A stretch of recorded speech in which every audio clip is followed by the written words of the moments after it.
Far away. Thank you for waiting. All right, so we will just jump into it. I know we have about an hour and a half. Amanda and I's sort of prepared portions certainly will not take that long. So there'll be plenty of time for questions and answers. And let's see if I can get this thing moving. Seems like I can't. There we go. All right, so a little bit of an agenda. We're going to give some general updates, but Marilee and others sent in a couple of specific topics that that y'all wanted us to cover. So those are listed here. 30-year resort permits, transfers of ownership, property insurance, billing issues, and consolidated fee payments for Granger Thigh permits. So that's where we'll kind of start the conversation, and then we can have questions and answers as well. So just a couple general updates. Like I mentioned, we now have 2 additional members of the special uses team. The team is now 3 people in the national office, which is pretty exciting and long overdue to have some consistency there. Additionally, I'll mention it just in general, but we're also seeing a lot of our regional offices staff up a little bit as well in their recreation special uses programs. So pretty exciting time to see additional support being available for providing guidance and insights to the different forests that you work with on your permits. So pretty fun. The second thing is sort of an update that we have had for numerous years, and this is around our directives. So we've been working to put together some proposed changes to some of our permit types, including concessions, outfitters and guides, and recreation events. We've been doing that, working with our regions for the past few years on those proposals. As you might expect, the policy process in the national office is not necessarily the quickest thing, and so we've all been living that. But we do believe now that a couple things have come into place in terms of priorities, sequencing, some projects ending, some starting, that we hope to be able to get those directives out for notice and comment sometime in the near future, this late spring, early summer. So that's certainly something to watch out for that notice and comment opportunity. And we'll certainly share that with NFRA and other trade associations once they are live for comment. And we look forward to hearing what y'all think about them. Third thing, want to mention the agency's equity action plan. So this is a plan that came out about a year ago. It contains 10 main actions, all the way from wildfire risk reduction for underserved communities to workforce development projects, but also it contains an action that is specific to recreation special use permits right now. And so I just ask that, I think it's pretty exciting, and we'll try and put the link into the chat if you want to go and look at that equity action plan.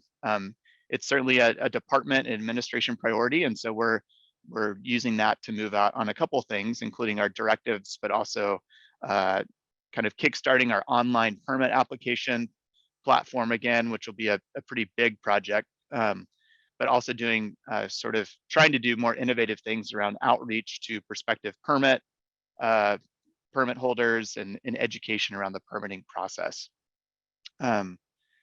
And then the fourth thing is just one kind of thing I want to mention, because we've seen a lot of different requests coming in, particularly at the concession campground world, but it relates to holders asking for permit changes after a prospectus decision has been made. And so just want to be very clear with folks that because those permits go through a prospectus process and it's competitive and commitments are made through that process, we really cannot go back and change things like fee to government, any sort of insurance requirements, et cetera.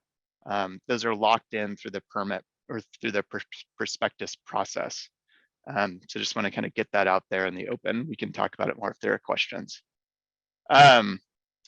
With that, I think we'll move into kind of our main topic. I forgot to mention too, we're going to try and work through these topics, and then with the Q&A, we can flip back to slides, or we can revisit them, but we'll try and do the presentation first.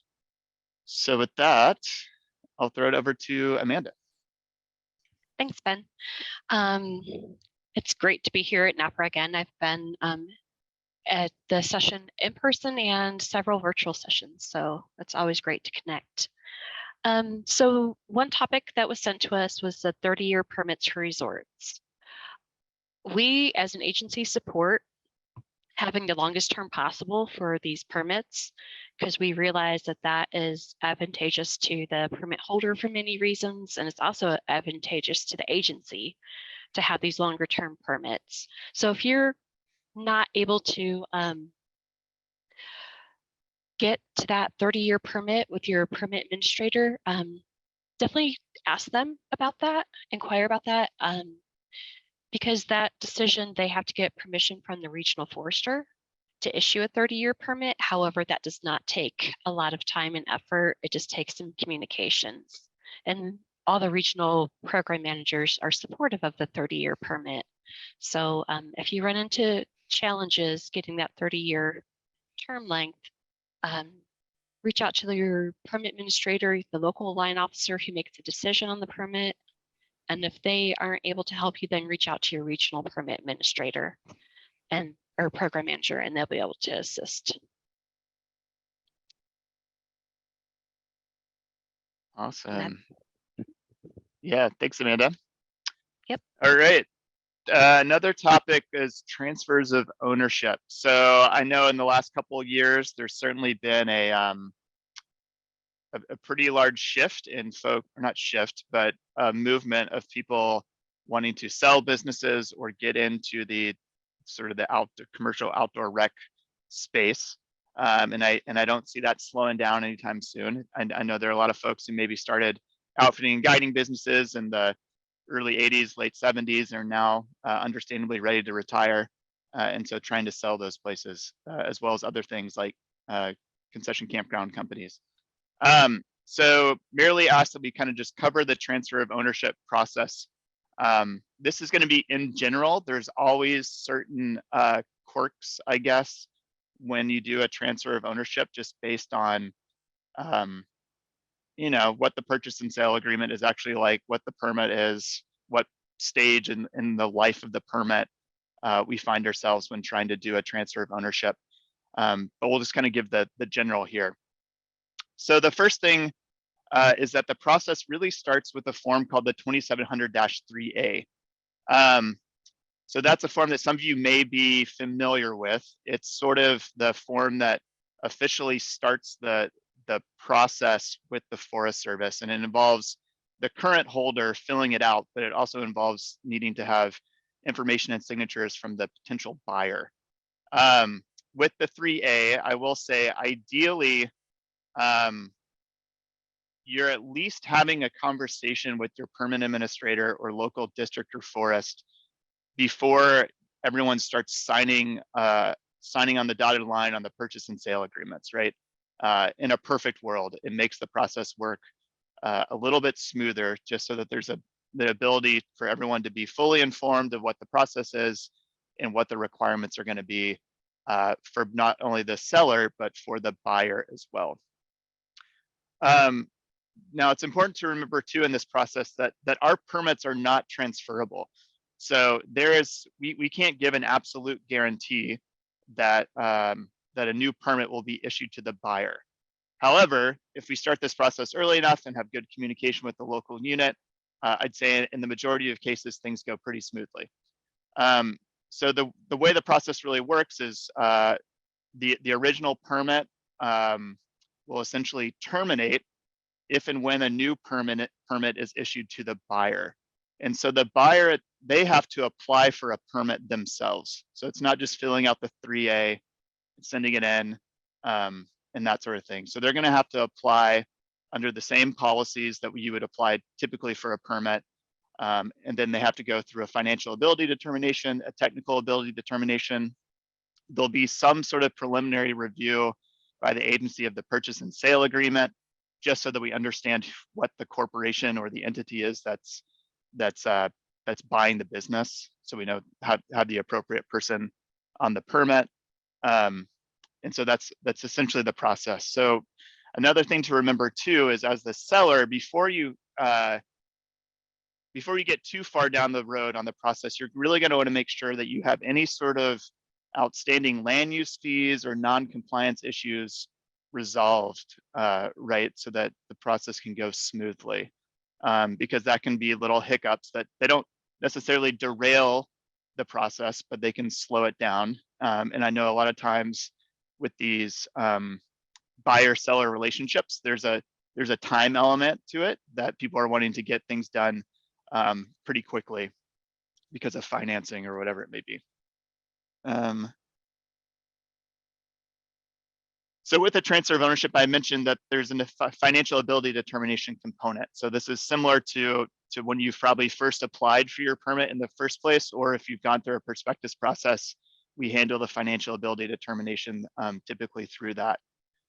So in most cases, our Albuquerque service branch will handle this component and provide a report to the authorized officer. That report is not necessarily a recommendation to the authorized officer, but it's like a summary of findings related to the financials of the buyer. This can take up to 30 days. And that 30-day clock really starts once the Albuquerque service branch has all the needed paperwork for them to do the determination. And I know that they're talking with all of us tomorrow about that. And I won't begin to understand how their financial ability determination process works. They're consciously a separate branch from where like Amanda and I work in the business operations world. Additionally, in most cases, you're going to need to provide operating plans, insurance policies, you know, the basics, sort of the basic stuff that you'd have to provide if you were applying for just a standalone new permit. And the final thing that's important to remember too is that the new permit will be issued for the same use and under the same terms and conditions as the prior permit in most cases. And what this also means is that the new permit will be issued for the remaining balance of the permit term. So if you are in year 2 of an initial 5-year concession campground permit, it'll be issued for 3 years. If you're on year 15 of a 20-year resort permit, the new permit will be issued for 5 years. And then that new entity goes through the renewal process, depending on permit type, when the time comes. So those are our major points on transfers of ownership. I know there's, like I said, there's always little intricacies that pop up in these things. I will say a final point is on purchase and sale agreements, you know, that is not something that the Forest Service is party to, right? We don't influence what those agreements are. That's a business to business thing that you work out with your buyer or your seller. But we do request them just so that we can understand who the new entity is, and so we can start the FAD process. So I'll leave it there, and we can certainly go for more questions later. Do you mind if I just jump in right instead of waiting to the end? Just 2 things quickly, Ben. One is an observation to everybody. This is Warren. One is an observation that, because Ben knows I have some recent experience on this, to remember that when they issue the new permit, that is a new permit as far as the executive order on, and I also mention this because the Forest Service doesn't get involved with our labor compliance for these things. So it's unlikely that Ben would get into it. When a new permit is issued to you, it is a new permit, likely by the terms of the executive orders requiring that new permits follow minimum wage rules that have been set through the executive order. So be careful that the new permit, you may be thinking, oh, well, you know, it's, you know, the old permit didn't apply. When you have a new permit, we had to deal in several places with that issue of the new permit triggering different regulations on the buyer that the seller didn't have to deal with because he was sort of grandfathered by having an existing permit. And the only other thing I would say is be clear with each other. Some of these, particularly campground permits, can have, you know, later audits on your GT, or go back and look at your offset, or there may even be years that were never billed, you know, years ago, and then suddenly the Forest Service realized they didn't bill for 2018. And you need make sure you're clear between the buyer and seller who is responsible for if there's any change in billing or new billing or change in GT balances from previous years, who's responsible? Is it the buyer? Is it the seller? If it's the seller, did they leave money aside to cover that kind of thing? So we've had that. That's the other issue we've had in these is I've bought things. I bought companies and had the permits reissued to me, but found that the old permit had a lot of unbilled years. Unfortunately, we had anticipated that issue and had been clear, and we didn't get in a battle between buyer and seller about who owed those things.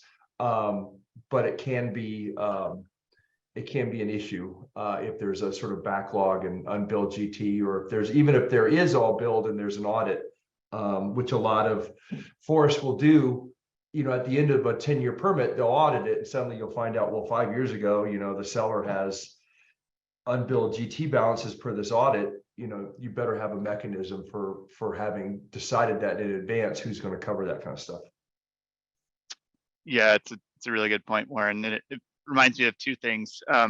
One, when a new permit is issued, it's very likely, especially if it's an older permit, that it'll have updated clauses, like the updated standard clauses and stuff. So it's just something to be, it's not, I wouldn't say it's something to be cautious of, but it's something to be aware of. And then two, depending on the complexity of the transaction, we usually see this in ski areas, but we've done it some with larger non-ski area permits. We'll actually use an escrow process to essentially, make sure everything is executed at the same time, which just kind of makes things clean. So we'll get all the documents together, have an escrow agent, people sign, and then everything, the permit is essentially, the original permit's terminated at more or less the exact time that the new permit is issued using that process.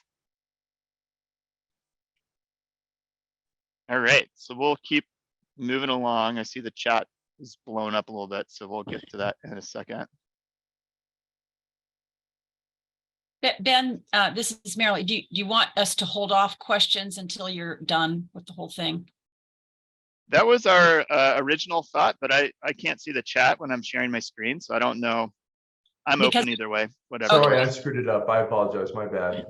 Let me ask a couple of the questions because it deals with what you just covered. So as far as no change, one question is, what if only a portion of the owners are selling? Do you still need this form? That's the 2,700. Like if 2 owners sell, but one is staying as an owner.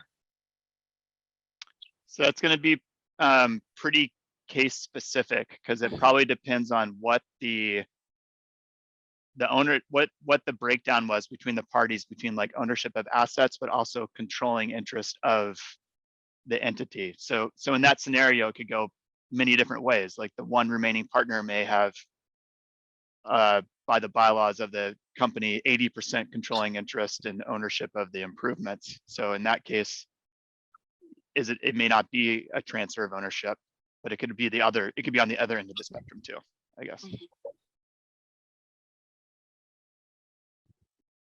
Okay, and then one other question that deals with this is, if we've had a FAD as a buyer in the last year, will that work? Yeah, so we get this question a lot. Sometimes it will, but sometimes it will not. So the will not situation is most often, do we think that there have been things in the last year that could affect the financial ability determination of the company, right? So for example, in the last year, that same entity could have also bought 2 other businesses, and now they're buying a third. We want to be able to see that full financial picture to make sure that they do have like, are they over leveraged? Are they financially stressed? Even though we have a FAD from the prior year that says they aren't. Like, things could have changed in that timeline. So it's possible that a new FAD would be required. Okay, next question. Couldn't we complete the appropriate NEPA to reissue a permit to a new holder for the maximum term using the CE 36 CFR blah, blah, blah, issuance of a new special use authorization for a new term to replace an existing or expired when the only changes are administrative, there is not changes to the facilities or increase of activities. Yeah, so in most cases, not all, most cases, that administrative CE is what's used to fulfill the NEPA responsibilities for a transfer of ownership. But that is not where the limit for reissuing for the balance of the term comes from. That's more in policy of how we do it. So you can't get a full term. So if an owner's, because I know this has come up, was, someone's paying, considerable amount of money, but there might only be 2 years left on the permit. Does that devalue then? Can the seller get full value if the permit term is very short? Well, there's no value in our permits. They're Right. not transferable. Right. So for a concession campground, we're going to give you the balance of the term from the original prospectus, right? Because we have to go back out for competition when the permit expires. For something like resort, it's still going to be the balance of the term. But obviously for a private resort, that's a different situation in terms of when you come to the end of the term as far as like reissuance of the permit as compared to the campground program. But what if the existing holder has a 20-year permit, but now the new holder would qualify for a 30-year? So we're going to issue the permit for the balance of the term. So if it's year one of a 20-year permit, the new holder would get a permit with the same expiration date. So they'd get a 19-year permit.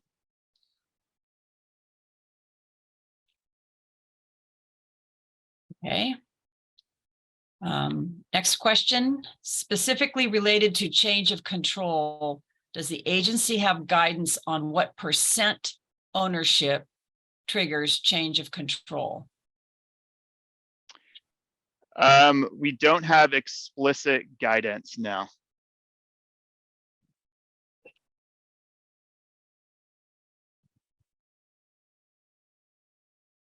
Hey, Ben, this is Kevin. With regard to outfitter and guide permits, which, obviously the critical part of those is the service days. One of the things we're seeing coming up more often, I think, in years past, the service days were just assumed to go into the, to the new permit, the same level, barring some, significant change in the forest plan or something else. But it seems like we're seeing more and more often when an outfitter and guide wants to sell their business and terminate their permit and have a new permit issued to the buyer of their business. There's efforts by the forest to reduce the service days, perhaps in some cases to put it out in a separate permit.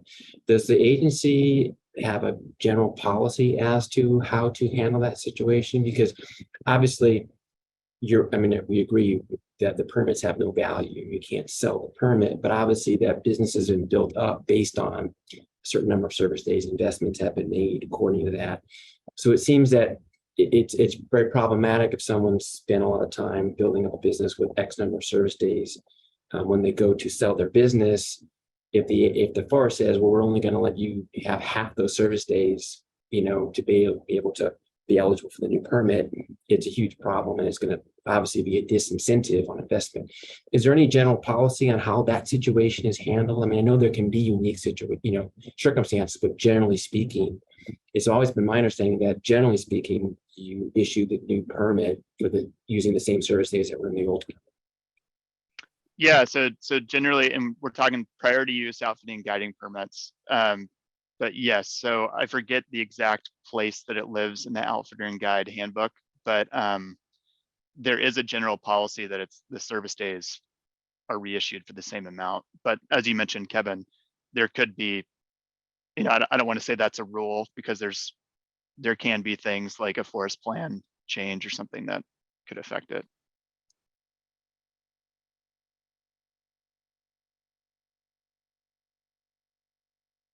Okay, another question regarding the term of permits. It is more efficient for the Forest Service to issue for the maximum term. And if we are charging cost recovery, it would be less expensive for the holder to issue a new permit for the maximum term at the time that ownership changes, especially if there is only a short amount of time left on the existing permit.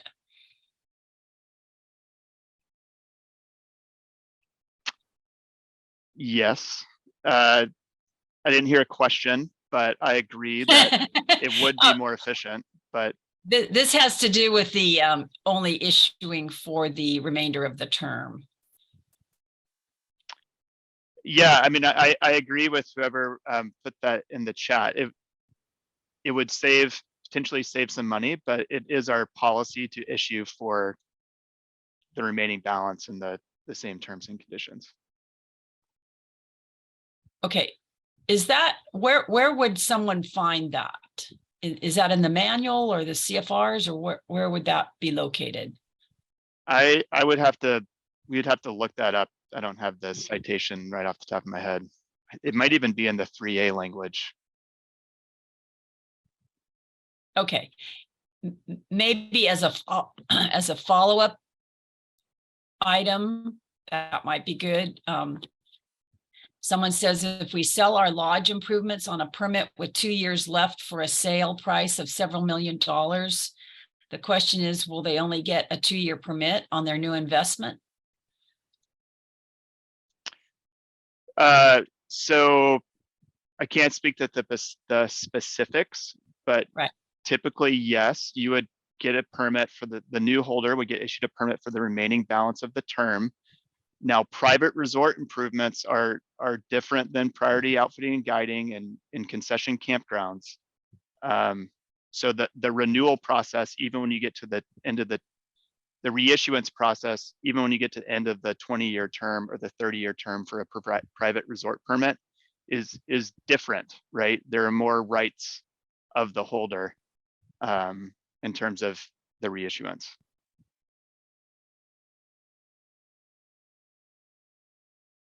Because we don't own the stuff. That's what it kind of boils down to. Okay.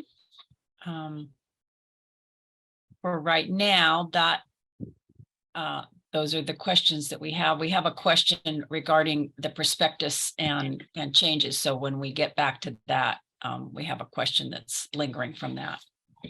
Sounds good. Okay. Cool. Hey Ben, I have one quick question, if I could ask it. It's Brian Stewart. Just a little clarification on that last point. And I think that it might be worth just distinguishing between the Granger tie non-renewable biddable permits and some of these resort marina permits, which typically do have rights of continuance or renewal, right? So not to get those two mixed up. Could you elaborate on that a little bit? Yeah, so for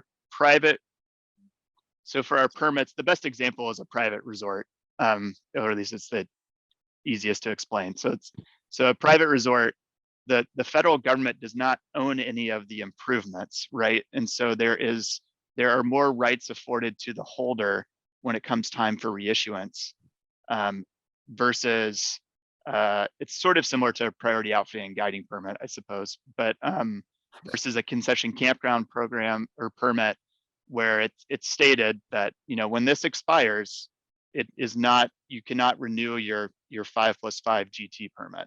It's going to go out for competition. I hope that got where you're going, Brian. Yeah, no. So in the resort, the operator typically owns in most situations, the operator owns the structures that are on top of the land. Right. Whereas in a campground, they don't. And so there's fewer rights associated with those campground permits. Exactly. Thank you. Okay, let me reorient myself to the slide deck. All right, go for it, Amanda. Okay, now the fun topic of property insurance for concession campgrounds. Authorized officers have the discretion on whether to require property insurance when a new prospectus is created. and this is something that has been in place for quite some time. However, property insurance has come to the forefront over the last several years, mostly due to changes, climate changes, wildfire activity changes. And so one thing that we have been from the Washington office has been passing down to the field is that not all infrastructure should be included. They should, when they do a campground prospectus, only the infrastructure that's essential for operations that they could not operate without. Once this property insurance requirement is included in the final version of the prospectus and a selection is made for an entity to then operate the campground, the property insurance requirement cannot be removed from that permit. It must stay as part of that permit. As Ben alluded to earlier, those are one of the things that we can't change because that was part of the competitive process that people supplied their applications for and then were selected on. And as I said, we really do understand that the situation regarding property insurance, it really is dynamic. It's been shifting, it's been changing. There's also floods, hurricanes, other things that can impact property insurance values and considerations. And we are working with the contractor to provide training to Forest Service staff so we can become more knowledgeable about insurance and the implications, good and bad, that can bring into the situation. We're looking at, reviewing providing best practices to our staff on how to review insurance certificates when they do come in. That's a really big deal for outfitters and guides and resorts who also have outfitter and guide activities along with them. And we're also working with the contractor so that we can better understand the claims process, so that we have a better understanding of how we can move forward with that, working with our concessionaires when and if a situation does arise that a claim is necessary. Next slide. Oh, that was it for, I was thinking I had 2 slides on that one. So Ben, I will kick it back over to you. Do you have anything to add on this before we move to the next topic?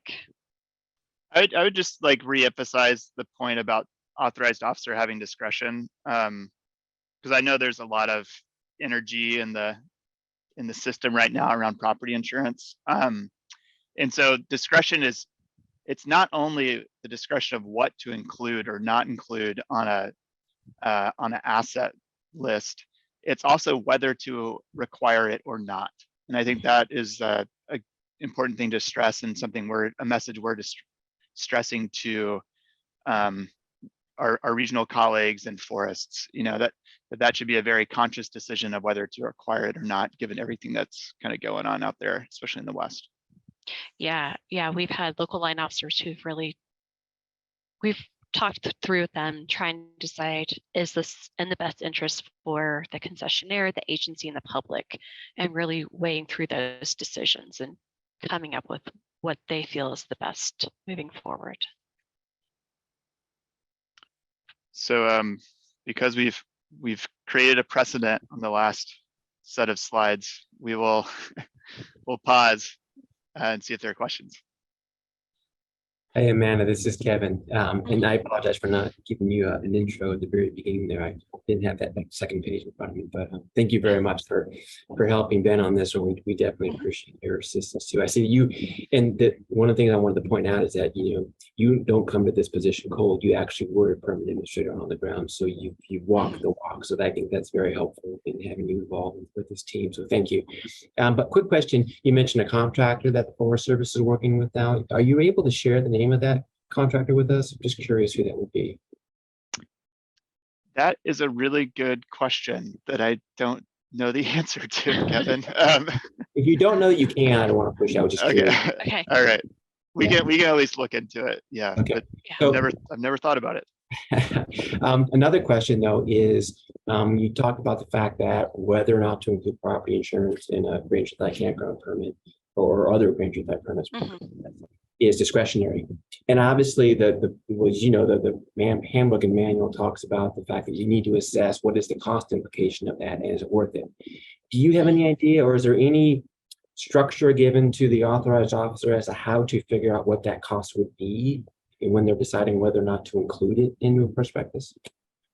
We go into our database that we put all of our facilities into, and we look at the cost replacement value of what that is. And currently our policy says that our general rule of thumb should be that it's about $6. Should cost about $6 for every $1,000 of coverage. We know that that's not 100% accurate because every situation is different out on the ground. That might be over or under, depending on where we're looking at in the nation. But that's the general rule of thumb we've been given to use. So that's where we get that cost estimate from. And we understand that when concessionaires go out and try to get a insurance coverage, that even the time of year they're asking for the coverage can play an impact into what that cost could be. You know, if they're looking at getting coverage in August during wildfire season, it could be different than requesting it in January. We've heard that loud and clear from insurance companies that can even have timing can have an impact. Thank you. I'll just add one thing. I wouldn't say we've given, I mean, the idea of providing more structured decision-making tools is one we're certainly tossing around right now for line officers. But I will say, I mean, I think generally there's more awareness, I think, based on education from the national office, from regional offices, but also from all of you and NFRA going through prospectus processes. I think there's more awareness amongst Forest Service staff and line officers about the trade-offs that are occurring in the bids when you have a high property insurance requirement, and how that affects the other levers, right, that our applicants have to play with, whether that's fee to government, fee to the public, all that sort of stuff. So I wouldn't say that's led to like widespread changes in mentality, but I think the awareness is growing. Ben, this is Steve Williams. May I comment? Yep. Earlier in your comments, you made a comment that when the prospectus is put out and if it is determined that property insurance is going to be required, and once that's been issued, you're unable to change that in the future. I just want to make you aware that the property insurance market is hardening dramatically here in 2023. And when I say hardening, I want to clarify.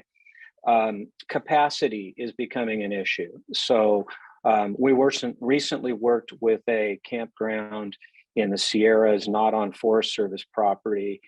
They had about $23 million worth of improvements on the site, and the maximum they could obtain was 20 million. The last 3 million was completely unavailable in the marketplace, and they paid. Previously, they paid a year ago 300,000 for that 20 million. This year, the premium was 600,000. And there's a prediction that next year they may only be able to get 10 million and possibly none at all. And so I'm just pointing out that not only is your rate formula that Amanda mentioned going to vary dramatically based on a lot of things, including if the permit holder has had any claims, that will affect their ability to obtain insurance. But also the market conditions are going to continue to change, maybe better, but possibly and probably worse. And so I'm concerned about somebody satisfying the insurance requirements, say in 2023, and then all of a sudden they can't get insurance in 2024. How would the agency deal with that? Yeah, I mean, I think that's the tough thing about these long-term competitive permits. You know, we have to respect the competitive process that we use to evaluate the candidates. So it's a hard thing to then go back and make a new rule or policy where someone could say, well, if I knew that 5 years ago, I probably could have got the bid, right? I mean, I get it.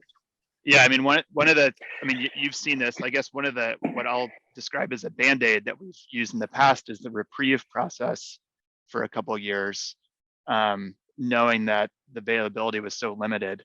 I'm not sure what the future would be for something like that down the road, but that's at least was our initial move to try and kind of ease the pain a little bit. I would suggest you may need that tool in your tool belt in the future. I mean, there's no way to predict what insurance premiums will be for the next 30 years, let alone the next 24 months. Right. Totally. Thank you. And Ben, I don't want to go too deep in the woods on the legal side of it, but doing a lot of work on just general government contracts, it's pretty well accepted that the key rule is that you make sure that everyone, as you pointed out, is bidding on the same basis, right? So there's fair competition. But if events change after the bidding and during the contract performance that no one anticipated at the time, then there is, the federal agencies, generally speaking, do have the ability to make change to the contract, as long as it wasn't something they intended to do when they put it out or knew they should have done when they put it out. So just so you understand, you do have some flexibility to make adjustments if there's an unexpected change after the contract's awarded. Thanks, Kevin.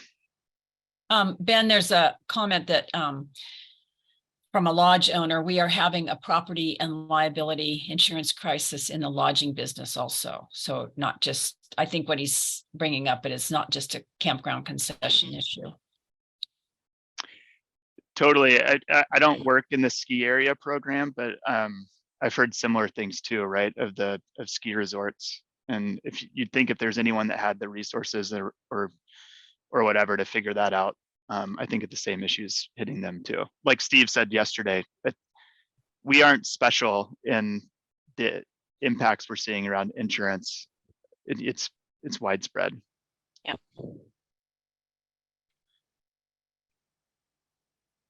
Hey, that's it for the questions right now. All right.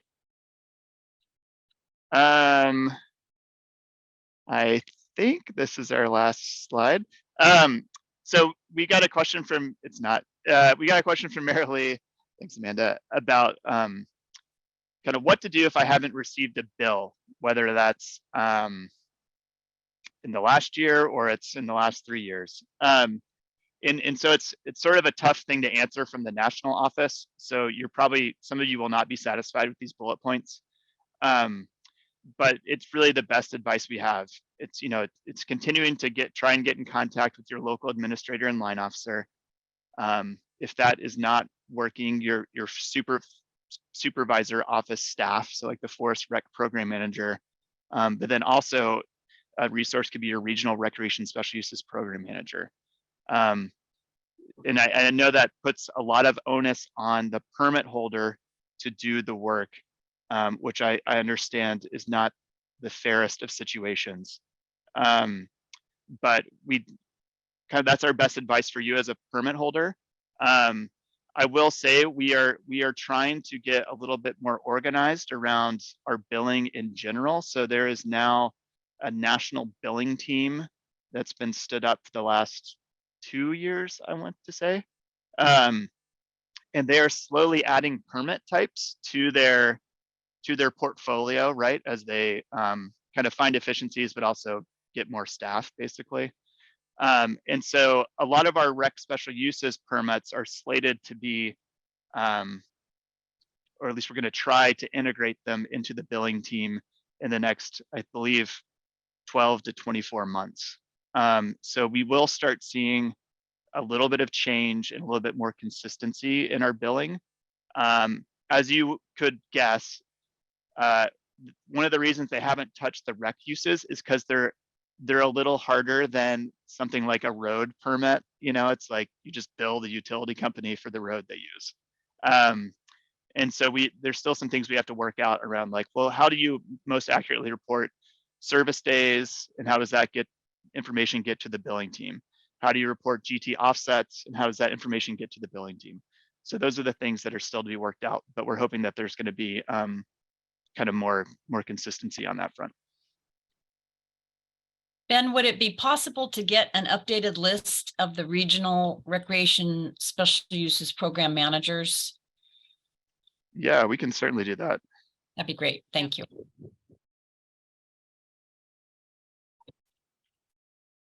Okay. We'll hand it over to Amanda. So consolidated fee payments, this is something that the agency has embraced in the last few years. It's been in our policy for a bit, but we've really kind of began using this tool in the last couple of years in more earnest. We have two types of consolidated fees that you'll see in a prospectus. There's optional and required. And the benefit of the consolidated fee is that it allows for longer term length for the campground concession permits, because if you do the consolidated fee, you can get a 10+5 permit term, meaning you have 10 years on the initial term and then an additional 5 years if we do the required consolidated fee.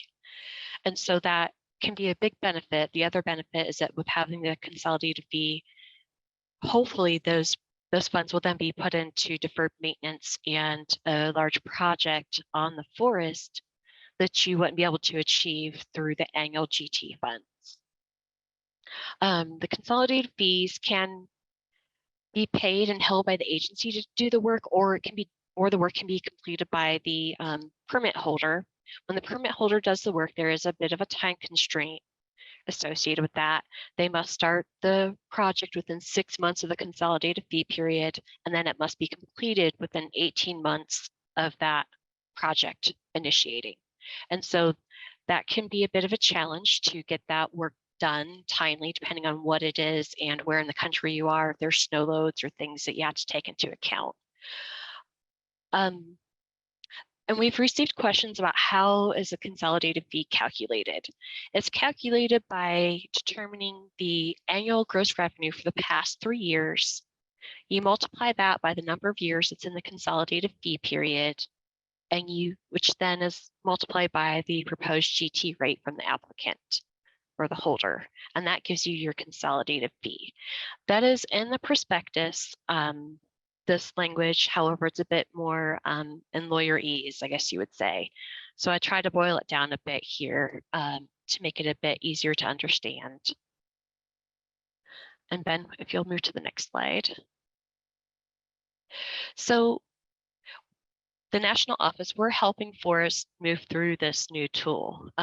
There's been some, I guess, confusion regarding this of how to display it accurately and cleanly in the prospectus process. So there's been a lot of questions and answers during prospectuses regarding the consolidated fee, and hopefully we've been able to help clarify that. One big thing that you have to work on with the consolidated fee is documenting and monitoring the offset work, both the holder and the permit administrator, to ensure that the appropriate fees are offset by the end of the consolidated period.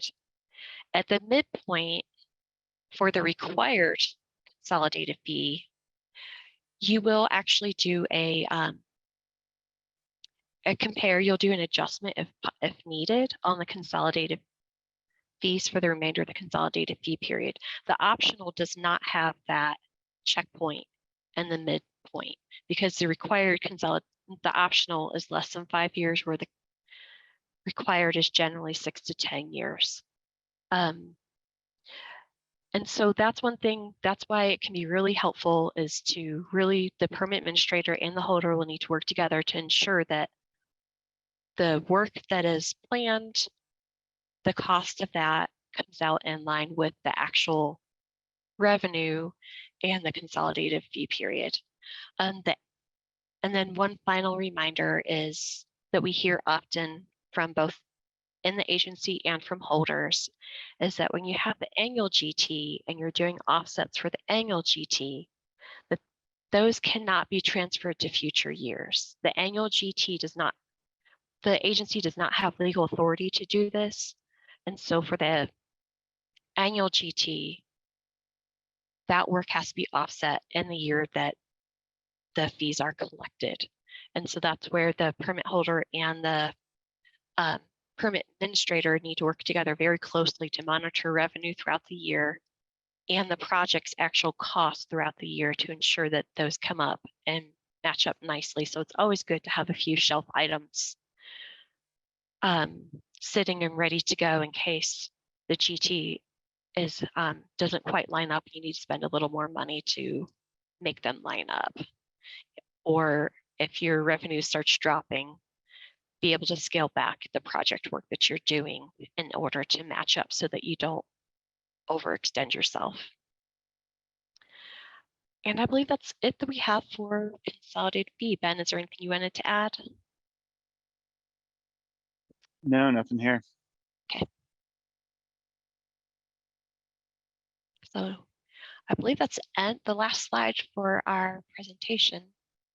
Hey, Amanda, this is Kevin again. Can I ask you a quick follow-up on the GT issue? Mhm. I know we had talked about this before, and I think what would help is potentially down the road getting more information from the OGC as to the legal issues involved with the annual GT offsets. But we had talked briefly, I think, in one of our prior conversations with you and Ben about, the standard GT offset agreement refers to it being annual, but sometimes they take the annual part out, which arguably, or they specifically refer to multiple years.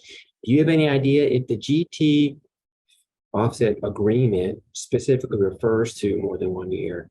Can those offsets be pushed into the second year? Is it all about that designation in the agreement, or is it a legal matter? Can you not do it for more than 1 year, no matter what the agreement says?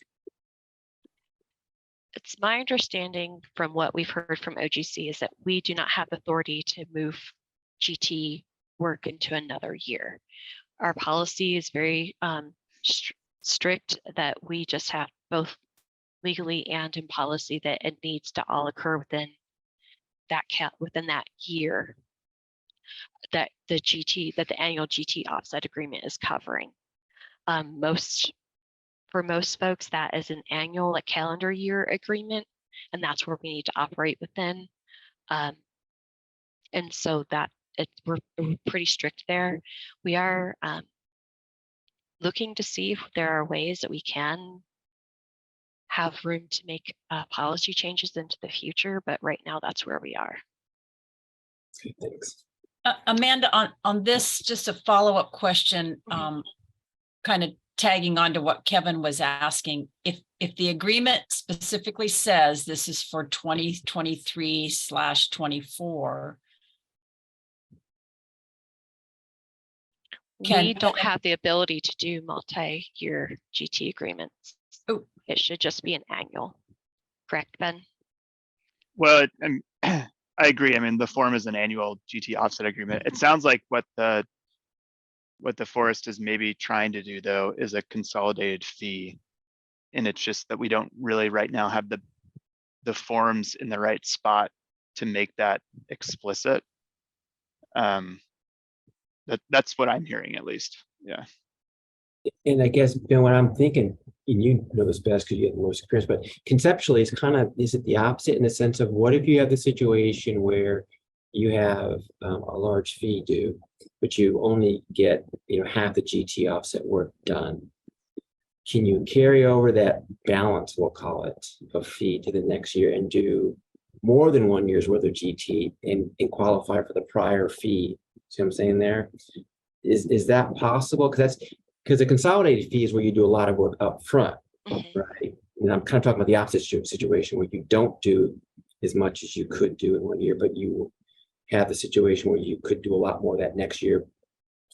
Perhaps there's a natural or something.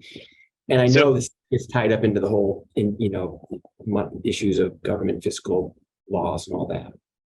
Yeah. So the way that I best explain it to myself after talking with various legal folk is that we can borrow from the future, right? So that's what the consolidated fee is borrowing from the future, but we cannot bring our future money with us into the other years of the permit because it's an annual land use fee. And we don't have fee retention authority. So we can't basically keep that money and say it's going to the next year. Right.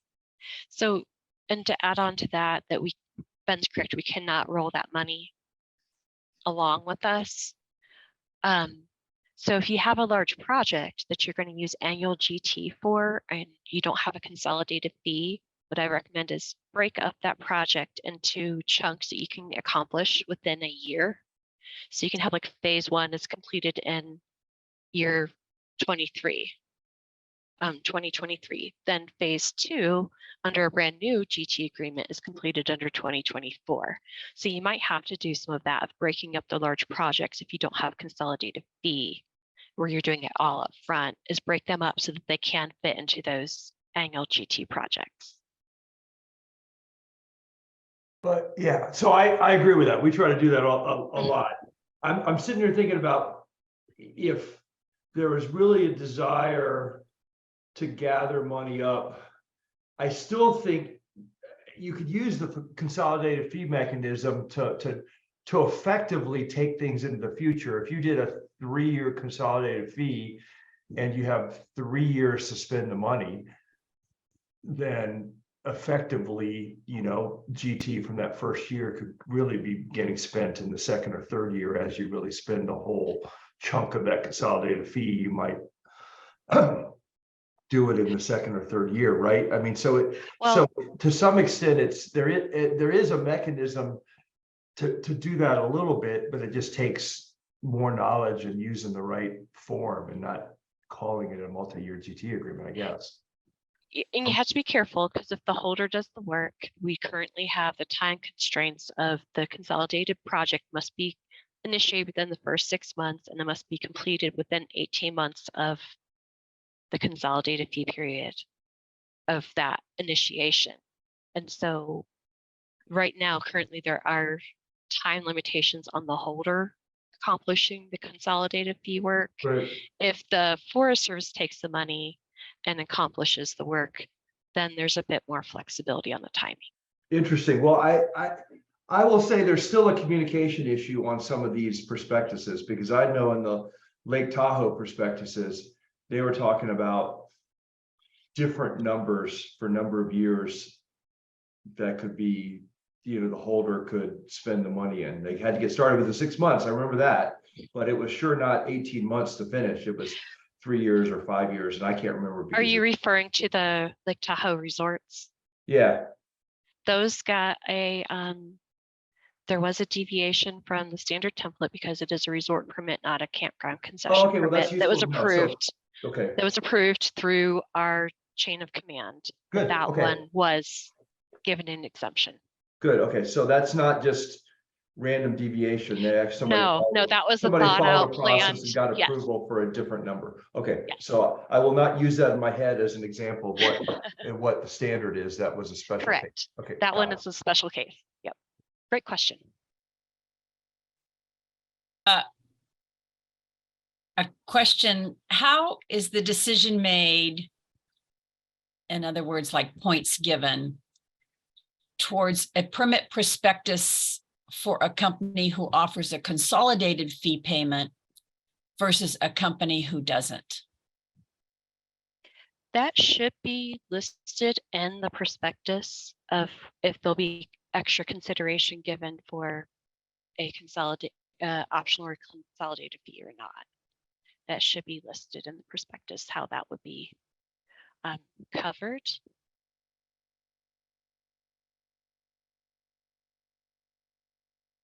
Okay, another comment on the multi-year agreement situation. This seems to be a restriction on pushing payments owed into another year that is not allowed. The dollars due on the percentage of gross receipts need to be spent in the year and they have generated. Some projects will have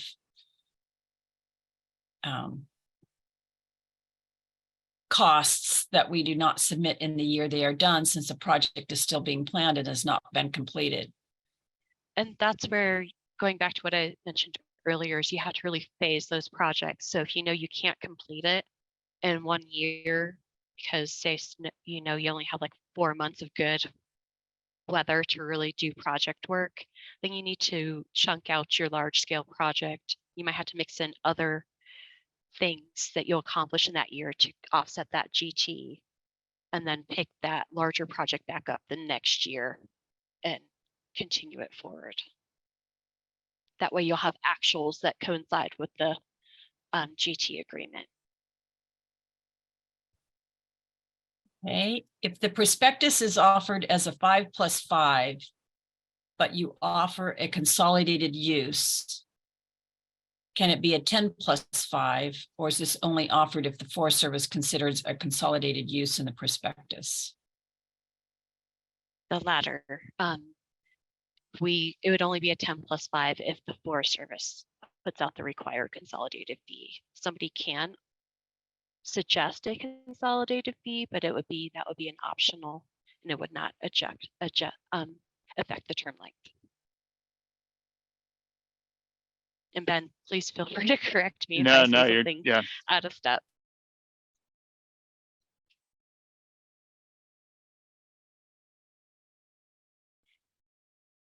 And man, Kevin, just to kind of go back to the issue of carrying over GT offsets forward, just to make sure I'm understanding it correctly, so we can down the road maybe get to a solution. Because I think we've talked about this before. The agency agrees it would be great if we could do that. It's a question of, are your hands tied legally? But is it to make it real? Try to make it simple without oversimplifying it. For example, if you've got a fee due of $100. And you do $50 worth of fee offset eligible work. When you do that work, obviously you apply, you produce it, you owe the agency $50. Under the current law, at the end of the year, that money is owed to the federal treasury. It has to be paid to the treasury. Therefore, it's no longer Forest Service money to do anything with. So come the next year, the $50, the Forest Service has no authority to credit you that money. Is that correct? Okay. So I guess the question, that's why it's really important that you monitor the actuals and the revenue so that they match up, so that money doesn't get lost to Treasury.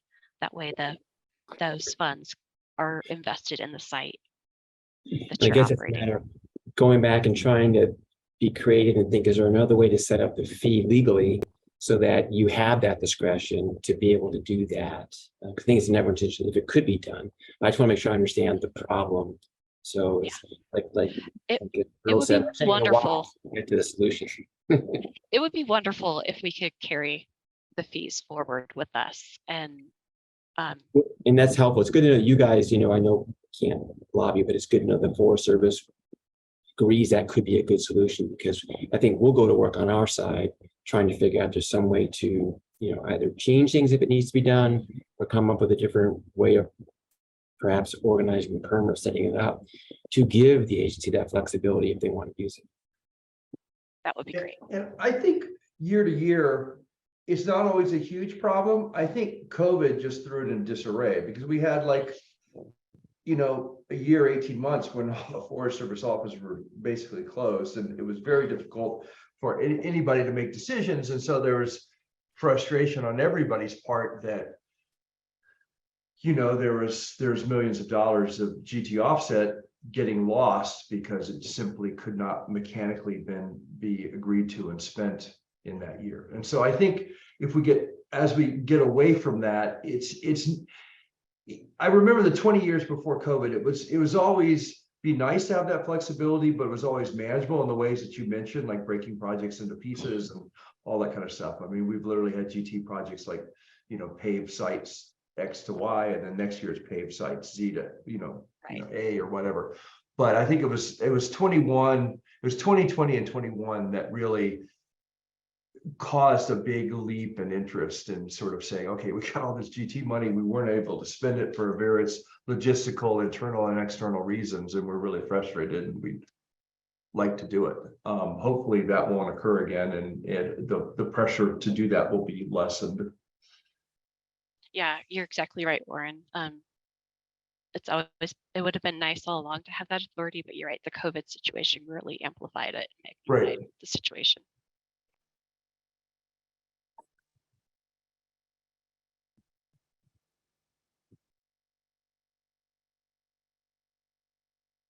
Okay, there are no more, one comment is some of the costs are NEPA or engineering plans that don't have a component completed on the ground until the following year. So I'm guessing that that's like what you would split out. Amanda, is that what you're? Yeah, sometimes you have to take that and phase your project especially if you're, there's some southern tier forests you can work year round or do great work in the off season when you're not operating. You can really get in there and do great work. But a lot of our forests, because of elevation or northern latitude, it just makes it really hard to get some of the projects done in 1 year.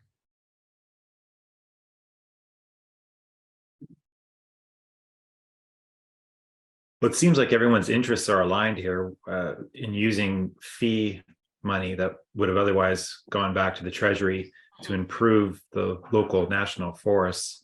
I mean, so it seems like it would be worth, brainstorming around how to solve the problem and come up with some ideas. Maybe with Kevin's guidance, we can think about that as a group. Yeah, I think it kind of gives us direction both ways. The consolidated fee allows us to front load it, which is great, but there might be situations where you want to backload it, or one of the things I know that comes up from time to time is you do all your scheduled offset work, so you come out pretty close to even on your fee, and then there's an unexpected event. You really want to get that work done before the end of the year, but you're put in a bad spot of, if you do it, you're basically doing it for free.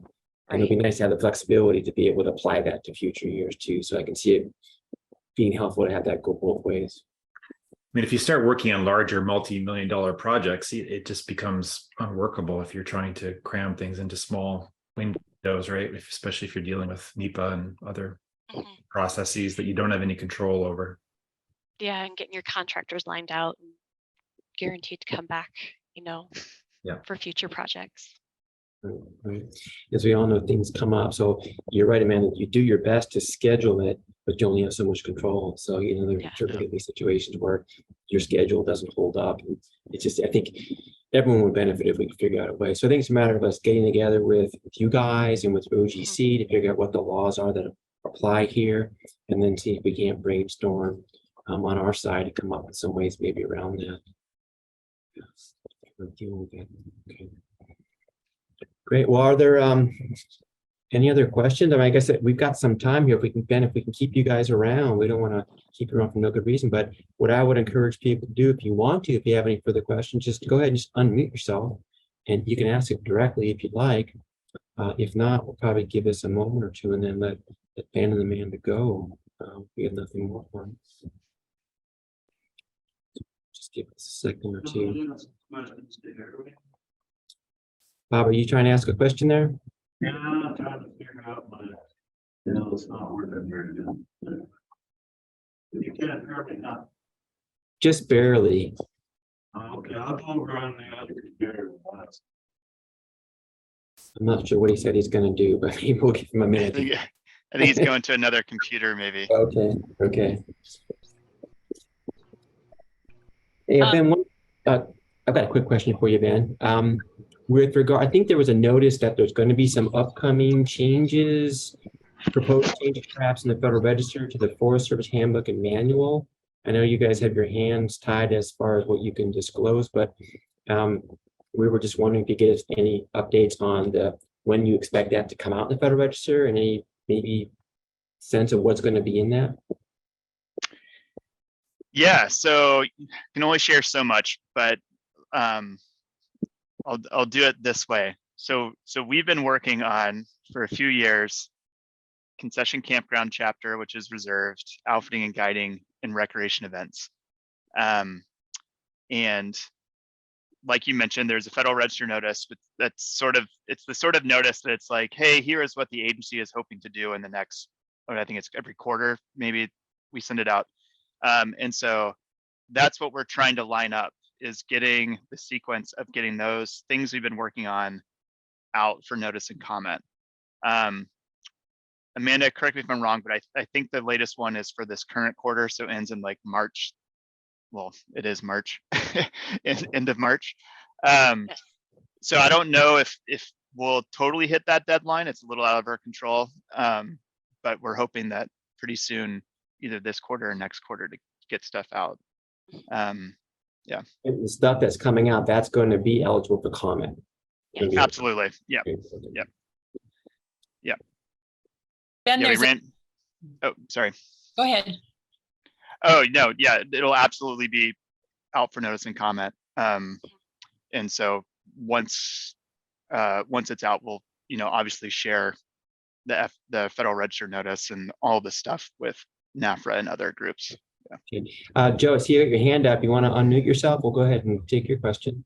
Yeah, I was just going to ask Ben or Amanda, could either of you speak to if there's been any thought or consideration with the campground concession permits in terms of, as we move through prospectuses, it's like the two options I think are 10 + 5 or 5 + 5. Is there any talk about like a 5 + 5 + 5 or something like that that would allow the Forest Service to have a little bit more flexibility, while also, when we get a good concessionaire that we've got a strong working relationship with, that we can, extend that out a little bit more?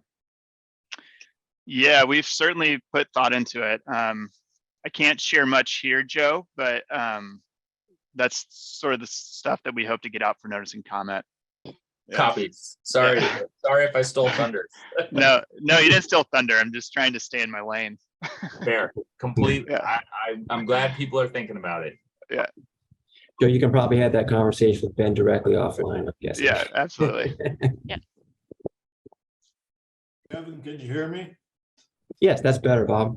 Okay, I wanted to go back to the transfer of ownership of special use permits for like a lodge or something. And I wanted to make a point and then kind of ask a question. And one thing is that most lodges or special use permits have a lot of assets, significant assets in one person's mind is different than another's, but it's always significant. And so in many cases, they're secured by bank loans. And a 20-year permit is something you can amortize. When you're purchasing a lodge, you can say, okay, I'm going to be able to do this for 20 years. But if you're going to go in there and have the significant cash outlay of buying assets, say a couple $1 million, you gotta have more than 2 years left on the permit. And I'm a little confused when transferring a permit. I heard that there can be existing clauses in the permits that have provisions. And then I heard that sometimes with significant assets, there'll be other considerations. And this sounds real good to me. It really does, because that's kind of the way I've always figured it operated. But when you're having a little confusion at this level, I'm wondering if there's confusion down at the district office and also at the regional office about the exact situation. Because if you're transferring a significant amount of assets, for even any amount of money is significant. And it's important that you be able to amortize the investment. And that's my comment, question. Yes. Yeah, I 100% understand the amortization worries and needs. I know, and I haven't experienced this in a transfer of ownership, but I have in just sort of like coming to the end of a term for just a private resort, when needing to show a bank that the permit will be reissued, that forest supervisors or other folks have sort of given a sort of, I'll just call it a letter of support, I guess, to be used with the financial institution. And so I assume that could be used in a transfer of ownership situation as well. But also, maybe not, I don't know. It's sort of preemptive saying that permits can be issued, but. Yeah, I've heard it being used before. And, Yeah. But it's a weak situation when you're going into an investor that has 30 or 40% of their investment secured at the bank, and the bank requires budgeting and everything else. And if you can only go for 2 years and then we're hoping to get a new permit, that's not something you can bank on. Yeah, I mean, I think one thing to focus on would be the difference with private resort permits, in that there is a pretty standard reissuance process to the holder. So even if they had a permit for, let's say, 3 years left on it,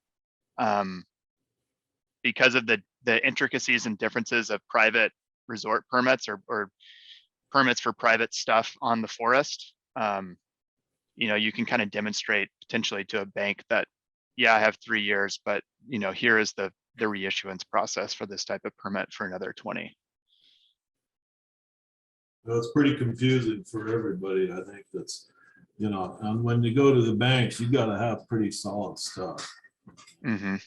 You know, and we're talking about improvement, you know, properties on the forest. And, you know, in this process, they aren't just buying the asset, they're gonna invest in it. And usually there's a huge investment when you transfer ownership. And so I think you guys need to think about that and make sure that it filters out through the troops, so to speak, so that they know the situation is different than the standard policy that you guys talked about earlier. And so Ben, is Bob correct? If I hear him, I think correctly, that what he's indicating is that, like, for example, the situation where you have a high value resort, private structures, 2 years left on it. In that situation, if that person wants to retire, or say something happens to them and they have to retire, the Forest Service can, if it chooses to, issue a new full-term permit, 20-year permit. It's just its policy is to issue the remaining 2 unless there's a reason to issue a new full term. Is that correct? Or are your hands tied and you feel you have to go with the 2-year balance on the permit? I guess I'd say that the standard is to issue for the balance, right? I mean, I'm not going to say that there's never been a situation where an authorized officer hasn't issued for a max term and a transfer of ownership, but the standard practice is a balance of the term. But for private resorts, I guess I'm trying to say, also focus when thinking through it on a sale or whatever, also focus on the fact that the reissuance process for those permits generally is very different than for a campground permit or something to deal with government infrastructure. Right. No, your point's well taken about, you know, letter of, you know, recommendation, which really is kind of educating the financial institution how this works. One of the problems I've seen though is that because this is a obviously very unique area, you kind of have a limited pool of potential buyers because a lot of folks that come out, you know, that have never done this before, unless they really learn quickly, they're going to be reluctant to want to put down that kind of money in a situation. So you kind of, in a way, the Forest Service is discouraging new groups to come out and invest because they're not used to it. But I agree with you. I mean, if you spend enough time in the industry, you know, hey, this is, you know, the odds are pretty good. You're in good shape. Yeah. It's just that limits your pool of potential buyers because. Well, and I also, yeah, and I think that goes back to like one of the initial points was like, if you're contemplating a sale, maybe you don't even have a buyer lined up. Like, let's start that conversation with your permit administrator so that everyone is just in the know about how to move forward. Because very often, I think a lot of permit administrators, they just get an email saying, hey, I sold my sold my business to John Smith last week. You know, now what do we do? And that's workable, but ideally we could try and start the conversations earlier. Yeah, which we know is a no-no. You're supposed to advise them if you're even thinking about it. So yeah. Okay. Well, I think unless there's anything else. Oh, sorry, Bob. Go ahead, Bob. I see your hand up. I'm all done, Kevin. Thanks. No, sorry. Yeah, Bob has it. Why don't we take a break then? Because I could use a 5-minute break. Oh, but can we get? I think we'll let these guys go. But Bob has it. If you can hear me, Bob, your hand's raised. Did you have a quick question? We can't hear you if you're speaking. You want to type it in the chat real quick? But Warren's right. After an hour and a half, we're all going to need a quick break here before we bring Jen. We still can't hear you, Bob, in case you're speaking.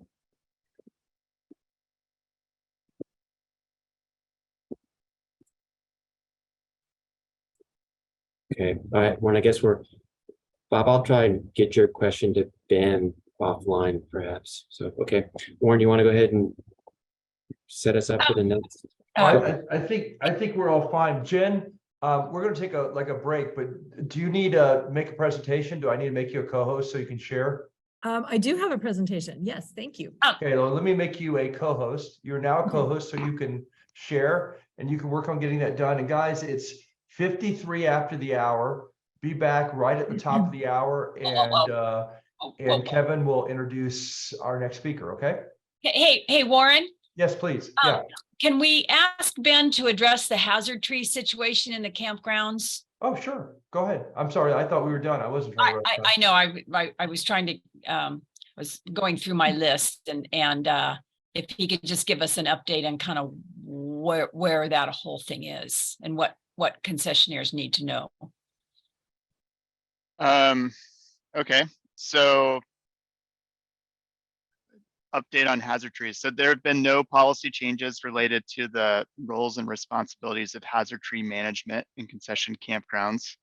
So for all the concession campground operators, in the prospectus and in your permit, it does state that y'all are responsible for identification, mitigation, and removal of hazard trees, with the obvious caveat that before you do the cut, you need to inform the authorized officer so they can sign off of it. But then it's your responsibility in the permit area to do that. One of the things that we are trying to kind of push out into the world a little bit is the idea of better defining operating seasons in the operating plans with very specific dates, just so that it's clear for all parties, you know, when the holder is operating and responsible and when the holder is not operating. Yeah, the thing that really caught us was not having, we always thought we had sole responsibility for hazard trees. And if, in fact, we've been sued before and our insurance companies had to pay off on hazard tree damages without the Forest Service being involved. So I was surprised when all this came up. But in the last year, being cut off from all Forest Service expertise has been difficult for us. That everybody canceled the trainings we used to do with the Forest Service. A lot of them will not even walk around with our folks, will not allow their folks to share knowledge or train or help us at all. And so if you cut the Forest Service out as training, as a source of expertise on hazard trees, which is like number one with nobody else, number 2, 3, 4, 5 probably empty until you get to the next source of expertise. It's really caused us to scramble to some oddball and frankly, I don't know, they may be insufficient, they may be good sources of expertise locally with various arborists claiming that they'll train our folks on hazard trees. So it's not so much the fact that the expertise has been dropped, the liability's been dropped on us. All us long-term participants always thought we had it. It's the fact that we've been cut off from the #1 reservoir of tree expertise of the country, perhaps in the world, in performing that task. Yeah, I totally hear your point, Warren. I know there was certainly some confusion with the part of the Forest Service that does hazard tree trainings earlier this year. I think we've tried to work through that a little bit and to find a kind of a workable solution for at least being able to attend informational sessions around hazard trees. But yeah, it's about all I can say on it. Is there no way to clarify the liability language in the permit? I mean, I'm happy to take the liability. I already thought I had it. Clarify it that would make it easier for the Forest Service to lend some of their expertise to that. I just want it to be safe, right? I'm not trying to push liability on the Forest Service because I never thought you had it. But I'm also thinking, geez, and this is not for you, Ben. I'm just going to say something that's going to sound bad, but I don't mean this personally. I know you're not involved in it, but it seems like an abdication of responsibility by the Forest Service to give up any involvement in making these campgrounds safe from tree hazards, being the #1 world expert on trees. And that's what frustrates me. I definitely hear your frustration, and yeah, we'll do some thinking on it, but that's about all I can say. No, you don't need to say anything. I'm just venting, and I know a lot of our members share it. So, and folks want to hear us express that. And if there's ever an opportunity that we can express that in front of somebody useful, I don't mean that you're not useful, but you know what I mean. I apologize for that. But express it in front of other useful people that can help, maybe change the situation somewhat. Because as I've told folks, I'd be willing to accept tougher language on that in our permit if it could get us back to where we were before in a partnership on hazard trees. So anyway, and I'll rephrase Moore's comment just a little bit with what he meant was that we've talked to you and Gordy about this, and we know you guys agree with us that what we're saying makes sense. We understand there are other issues here that we have to deal with. So we're hoping that maybe we can talk to the folks that are presenting those issues to see if there's a way to address that issue and still achieve the kind of bottom line goal that we're looking to achieve. Right. Okay.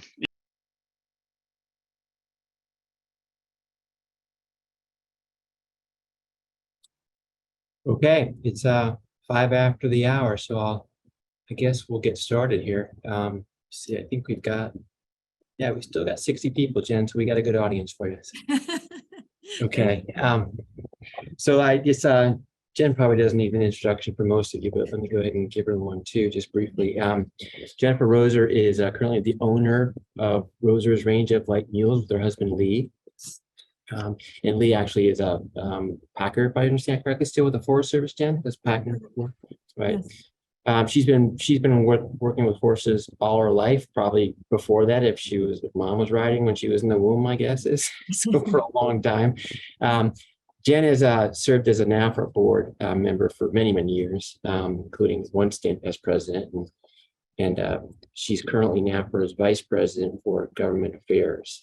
And more recently, as of 2021, Jen was elected as the Inyo County 4th District Supervisor. And I know that role has, I think, worked pretty well for NFRA as well, because it's brought her to Washington, D.C. on Inyo County's budget. And we've hopefully been able to achieve some mutual things in Washington, D.C. So I know we're a little bit behind, so I don't want to take up too much time, but I wanted to give one plug to Jen here. Here's something to pick up on how that air plays, that's kind of, there you go. Perfect. So, kind of relates to what you're talking about here, I think, right, Jen? It sure does. Thanks, Kevin. So I won't steal any of your thunder. I'll go ahead and let you take it from there. Okay, well, thank you. Glad to be with everybody. And for our Forest Service partners, you're going to be in this too. So I hope you enjoy. First of all, I just want to state I'm not always good at presenting or talking over Zoom. So I'm going to just put that right out there in the forefront. And if my conversation is a little disjointed, I'm going to blame it on Marilee, because if anybody's worked with Marilee, she's a huge cheerleader. And I think, Marilee, nobody's interested in this. And so she said, oh, no, you've got to tell the story. So here I am telling the story. You're already ahead of the curve, Jen, because no one had to tell you were on mute. Oh. Wait, am I on mute? No, okay. We didn't have to tell you. You know what you're doing. That means you know what you're doing. Thank you. So anyway, I may be a bit disjointed in this. I just got it put together last night, but you're going to see some really neat pictures. So I hope I can at least get that done. So you may be wondering, why is a conference about recreation and public lands having a conversation about a mule museum in Inyo County or in the Eastern Sierra, and what's that got to do with anything? Well, it is an interesting story. And I'll just kind of start out by letting you know that one of our goals, with NFRA, we've always been very active and supportive of our members, and we've always spent a lot of time advocating for members and issues. And a significant number of our members over the years have been packers in the Sierra. And packers are a little bit different than just being outfitters. We're resort permittees. And so we work very closely with the Forest Service. But we also actually start out as livestock people. Most of us are horse and mule people, and we have an interesting story to tell. So here in the Eastern Sierra, we found ourselves many years ago, I believe about 2000, in a situation where some environmental groups had sued the Forest Service over a number of claims, but their main points they put forward were that the Forest Service had not done proper environmental and proper NEPA work to allow nearly at that time over a dozen PAC stations in the Eastern Sierra to continue to operate. And what went on there was about 8 years of litigation. NFRA, on behalf of its Packer members, filed as an intervener in that lawsuit to help guide the information and help guide any settlement that may occur. And as a result of that, we were represented by NFRA and an attorney that NFRA worked with at the time for many years on other issues. His name was Don Dinan, based in Washington, D.C. And if anybody remembers Don, he was a character. But over the course of several years of this lawsuit, we ran up an incredible legal bill. And Don, being very active in Washington, D.C. politics, decided that the best thing we could do, because as a result of this lawsuit, severe cuts were made in the ability of Packers to be able to operate in terms of quotas and access and things. So he thought perhaps we could submit a piece of legislation to Congress to compensate Packers for this loss. Now, underneath this whole little story was really a way to pay Don Dinan back his legal fees. I don't know if I'm supposed to say that in public, but that is what happened. So we submitted basically an earmark and made our case in Washington, D.C. for many sessions, and back and forth, had a number of congressmen working with us. And all I can tell you was that it was an interesting process. Don first said, you can't bother with an earmark in DC unless it's at least for $3 million, because less than $3 million just isn't even real money. So that set us all back just a little bit. We thought, oh my. So we ended up submitting that earmark. It got whittled down over time, and many things did happen over the course of that advocacy, I'll say. But I think the best thing to get to is, at the time, a number of us who were members of NFRA were working with our president at the time, Dick Kemp. And we were in DC, and we happened to be sitting in a meeting with the chairman of the Ways and Means Committee, the majority member of the Ways and Means Committee in Washington. And we were selling our story, telling our story, and selling our case for this earmark. And one of his staff popped up and said, well, we don't really understand what you're trying to do. What you're saying is not really relating. What are you going to build with this earmark? We were all taken back just a little bit, and out of the blue, well, apparently the earmark had been submitted under the wrong piece of legislation. So it wasn't just a straight up earmark. It was a community block development grant, and we had to build something. One of our members, some people will remember, longtime board member, Bob Tanner, popped up and said, well, we're going to build mule museums and kiosks throughout the Eastern Sierra. I can't even, so first at this point, I'm going to stop and say, well, you may be asking, for those of you that aren't livestock people, what is a mule? What are you even talking about? So I'm going to just back up and show you this cute little picture. A mule is a creation of human beings, actually. They've been around since the earliest days. The Bible refers to King Solomon actually riding mules, but mules are a hybrid animal, a cross between a female horse, who you have here on the right, and a male donkey. And this is one of my cute little male donkeys. He's just a baby, but a cross between a male donkey and a female horse. And that's very critical to what a mule actually is and how they are so useful to human beings. So I thought it was important to just share with you what a mule is. And there's one of my beautiful mules, Pearl. That is a result of a cross between a female horse and a male donkey. So we need to get that out of the way right up there, right up front. But back to mules and being in Washington, D.C., I couldn't find any pictures of our trips to D.C. back in the early 2000s, because let me tell you, it was pretty tumultuous. And there were times when our president, Dick Kemp, was not sure what we were doing. And we were marching through not only the halls of Congress, but this is, some of you will know, this is from a recent trip we took a few years ago. This is the secretary's office in USDA. But we were going all over Congress. I had to throw this one in and show some of our NFRA members there. And I think, Kevin, that's you, and Bob Coe. But again, I just wanted to point out, NFRA really does advocate for our members even if it's for some interesting proposals like an earmark in Congress. So one of the main drivers behind this, and many of you will recognize Bob Tanner, who passed away, about 5 years ago now, but he was a longtime member of NFRA and a board member for many, many years, probably close to 50 years. Bob was also the founder of he was at Packer Outfitter, owned Reds Meadow Resort and Pack Station in the Mammoth Lakes area on the Inyo National Forest. And Bob was one of the main drivers behind this earmark, but he was also the founder of an event called Bishop Mule Days. And I think this was the idea that was in his mind when we were sitting in Washington and realized that we'd made a pretty big mistake with this earmark. So Bob, I should just say, with Mule Days, started out in 1970, and it has become the largest mule show in the world, the largest, certainly in America. We bring close to 30,000 people to the town of Bishop on Memorial Day weekend. Bishop's a town of about 4,000, so you can imagine it's a pretty impactful event. And it's based on the celebration of mules. And again, people are thinking, well, what's the big deal about mules? Well, let me tell you, those of us that use mules in our daily life and love mules, we're pretty devoted to them. They are humble, loyal, serving animals. And that's one reason we felt, even though this kind of was a harebrained idea that came out of a congressman's office, I think he was from North Carolina, we decided, maybe we should build a museum.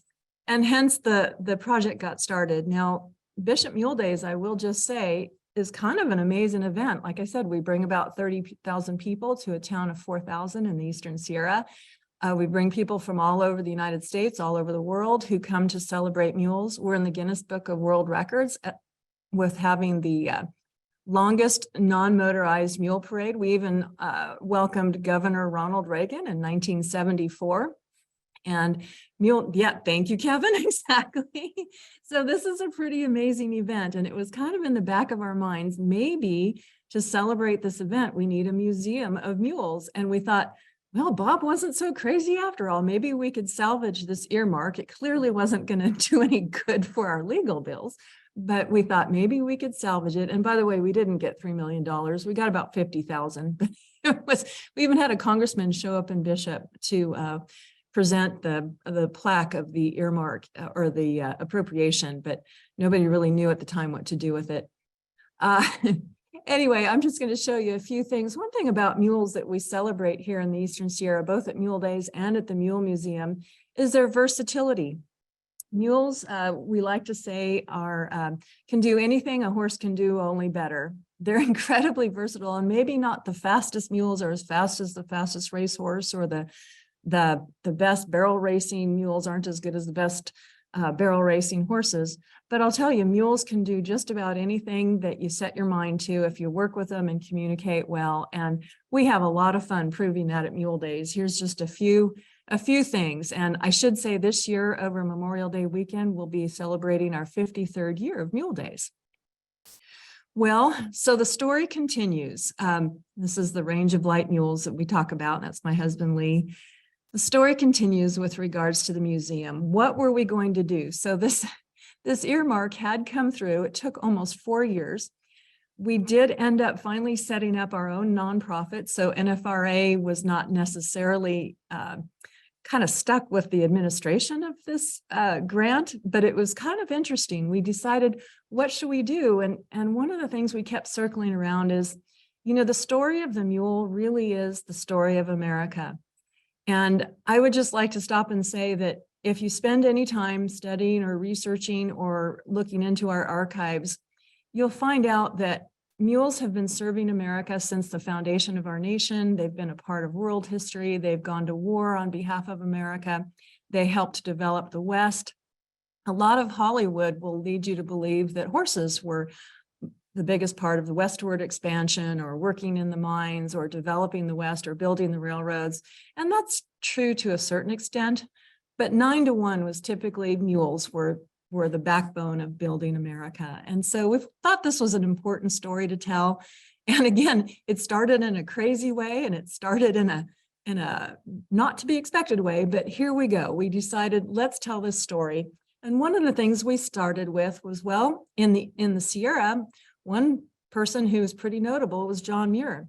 And not a lot of people know that John Muir, other than being a sheep herder, rode a mule everywhere. When he wasn't walking around, which we tend to talk about now, he was muleback. So we kind of are fond of that here in the Eastern Sierra. Another thing that was obviously key to the development of the Eastern Sierra and the West was mining. Mules were essential to this. Mining was a critical role in developing communities and building America. This particular pictures on the right are packing mules from the Owens Valley floor up to a mine called the Champion Sparkplug Mine, which supplied a sillimanite, which was used in spark plugs during World War II. It was critical to the war effort, and this was the only sillimanite mine in America. So just a little bit I like to throw in there. I'm going to segue now into kind of back to why mules are so important to us here in the Sierra, and in fact, all around the country. But here in the Sierra, our Eastern High Sierra and Western High Sierra packers and pack station owners have been using mules since the turn of the century, from the 19th to the 20th century. You know, when people use mules or horses for outfitting in many states throughout the nation, the adventures into high country remote areas were typically either for the Forest Service used mules in their early days to get, whether it was rangers to travel through the remote wild areas, or later when outfitting developed in mountain states, often it was for big game hunting. But in the Sierra, the tradition was always based on recreation and accessing public lands. And we're so grateful for that because mules made that possible. Mules built the trails, mules brought the tourists into the high country, mules brought valuable dollars into our very remote and isolated economies. So we're pretty big fans of mules here in the Sierra, and we never miss the opportunity to tell their story.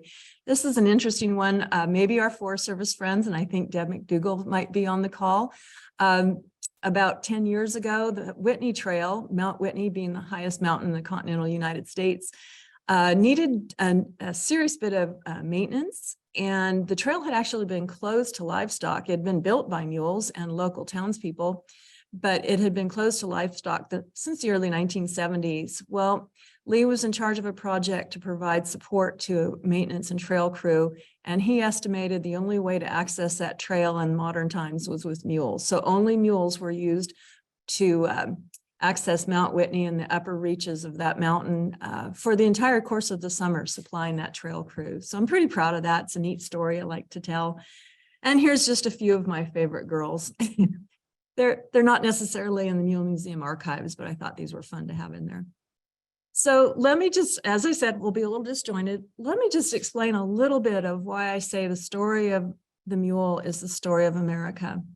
So much of America was made possible, and so much of what we tend to take for granted was made possible by mules. Here again in the Eastern Sierra, we have a unique structure called the Los Angeles Aqueduct. It was built by a bond initiative passed by the city of Los Angeles in 1905. But actually, the aqueduct was built on time and under budget from 1908 to 1913. The aqueduct remains today over 240 miles long, one of the modern engineering marvels of all time. It's 240 miles. It is all on grade, and so it does not require energy or pumping to transport or export water from the Eastern Sierra to Los Angeles.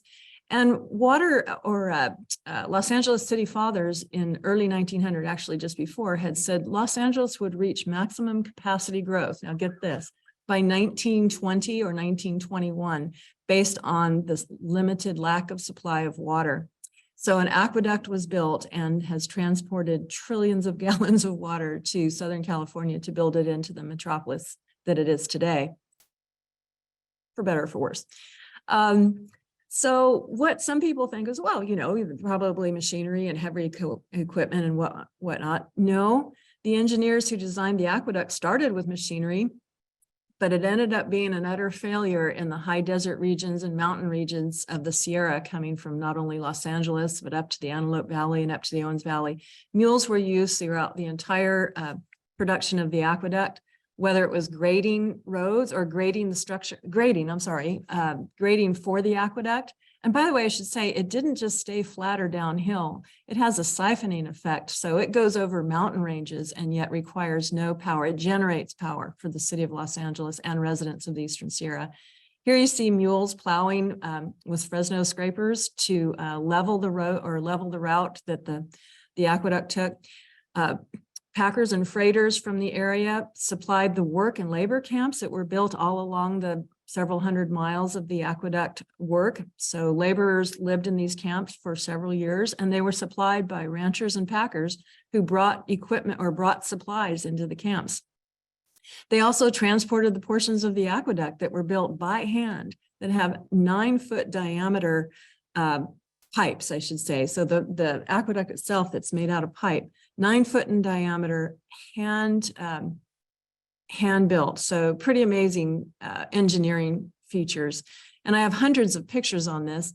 One of the things that's kind of interesting is the development of the aqueduct was discovered by a philanthropist and artist in Southern California who had taken an interest in water issues here in the Eastern Sierra. And she said, she wanted people to submit ideas for sort of bringing attention to the aqueduct, and that it is the complete supply of water for this. Well, it isn't anymore, but for many, many years, it was a complete supply of water. They didn't really have a lot of developed groundwater sources, but now they get water from other sources. But still, the Eastern Sierra provides, I believe the number is close to 50% of the water supply of Los Angeles and the Greater Basin. So I submitted an idea to celebrate or recognize the 100th anniversary of the aqueduct by recognizing the humble workforce that built it, the mules.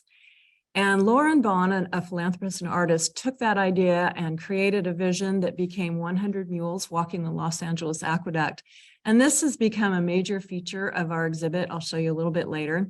But Lee and I were fortunate enough to be able to be the creators that brought that to life for her.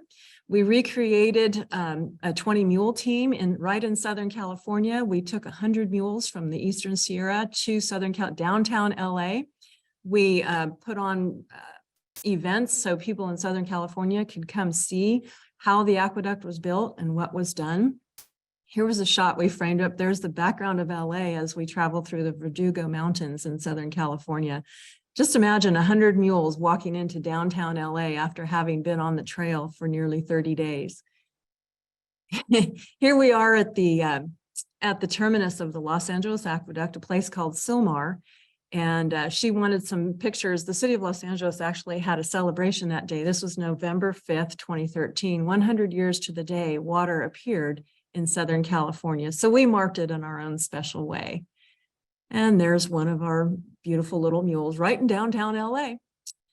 And here was the ending at the Los Angeles Equestrian Center, which is host to anything from the 1984 Olympics to very high level World Equestrian Games and so on. And here it was, that arena was filled with 100 mules celebrating their arrival in LA.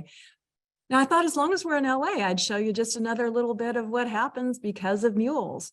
When Southern California decided they wanted to become the movie capital of the world, an industry that was actually made possible by the silver that was mined out of the mountains of the Eastern California and freighted to Southern California by mules. When the sign was being built and the grand opening was being made, mules helped not only build the trail that got people up there, but hauled people up to the celebration. So I just thought I'd show you a little bit of mule movie history.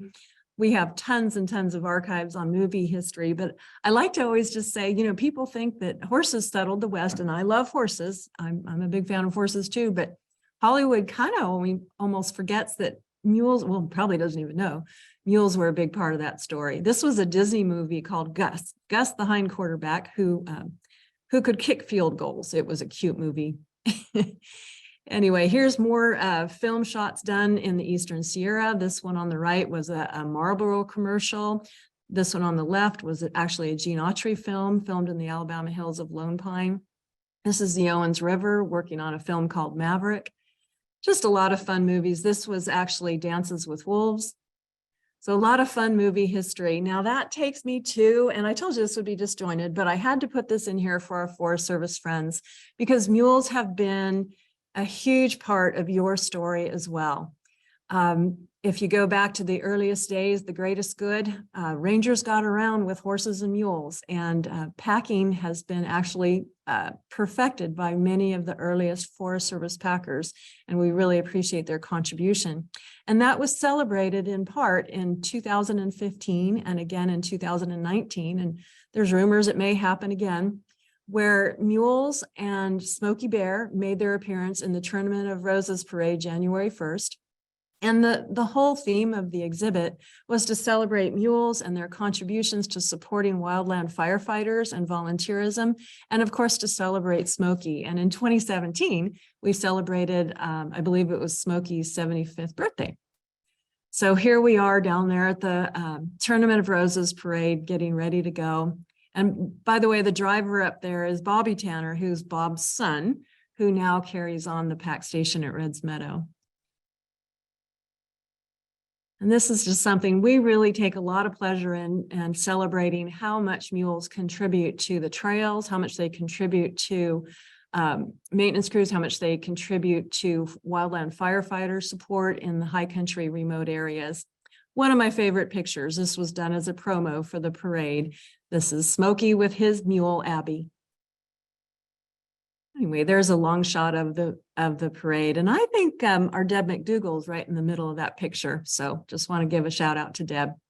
And my husband's back there leading one of the mules. These are all Forest Service employees, except for Bobby and myself, doing the work to celebrate what wildland firefighters do, supported by their mules and packers. So I'm just going to bounce around a little bit here and just show you some history pictures from our archives. I want to just emphasize again, you know, the story of the mule really is the story of America.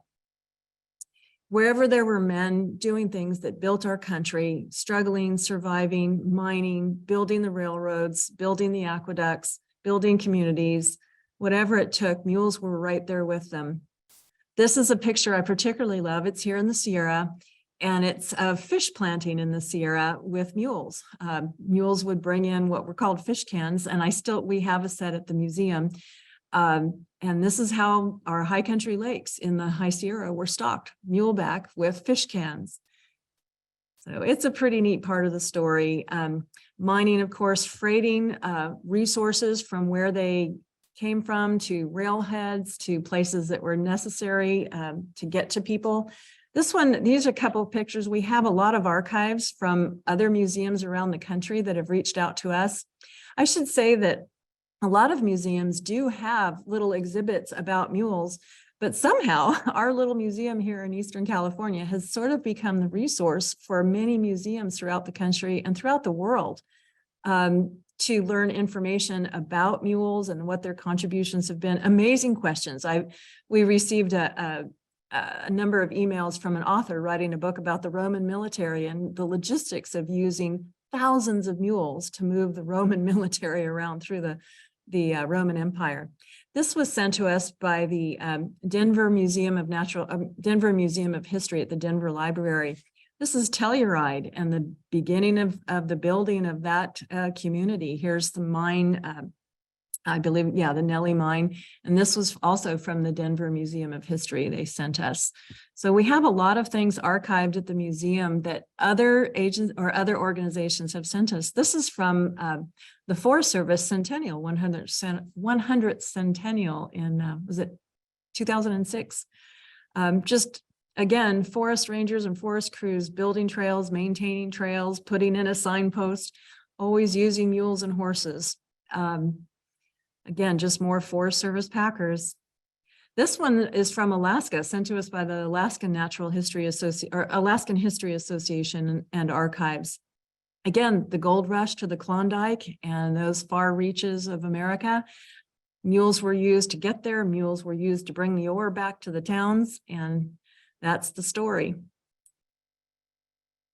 So I just thought I'd shoot this in because we've had a lot of communications from the state of Missouri, mule fans there, but also the state university library. Did everybody know that President Harry Truman was a huge mule fan and often kept them front and center in his conversations and speeches? And in 1985, the state of Missouri declared the mule as their state animal. So there's the governor of Missouri, I believe Governor Carnahan, writing the proclamation that declared mules as the state animal of Missouri. And here's some working Missouri mules. So again, and this is an event from Tennessee, Columbia, Tennessee, another called the mule capital of the world, but we contend that Bishop is actually the mule capital of the world, and we have the museum now to prove it. So anyway, just wanted to share some of these. Again, the story of the mule, I think, is best summarized by, I didn't want to share, we have hundreds of archived pictures of mules serving in the military alongside our service members and personnel, whether it was from the Civil War or right through World War I, World War II. They served throughout the Pacific, from the mountains of Italy to Burma. They were in the Pacific, the Spanish-American War. Mules were an essential part of our nation's military actions, and always serving, whether it was in the mud of Europe or whether it was being freighted by ship and boat across the Atlantic or in the jungles of Burma. They've stood side by side with our soldiers, sailors, and Marines.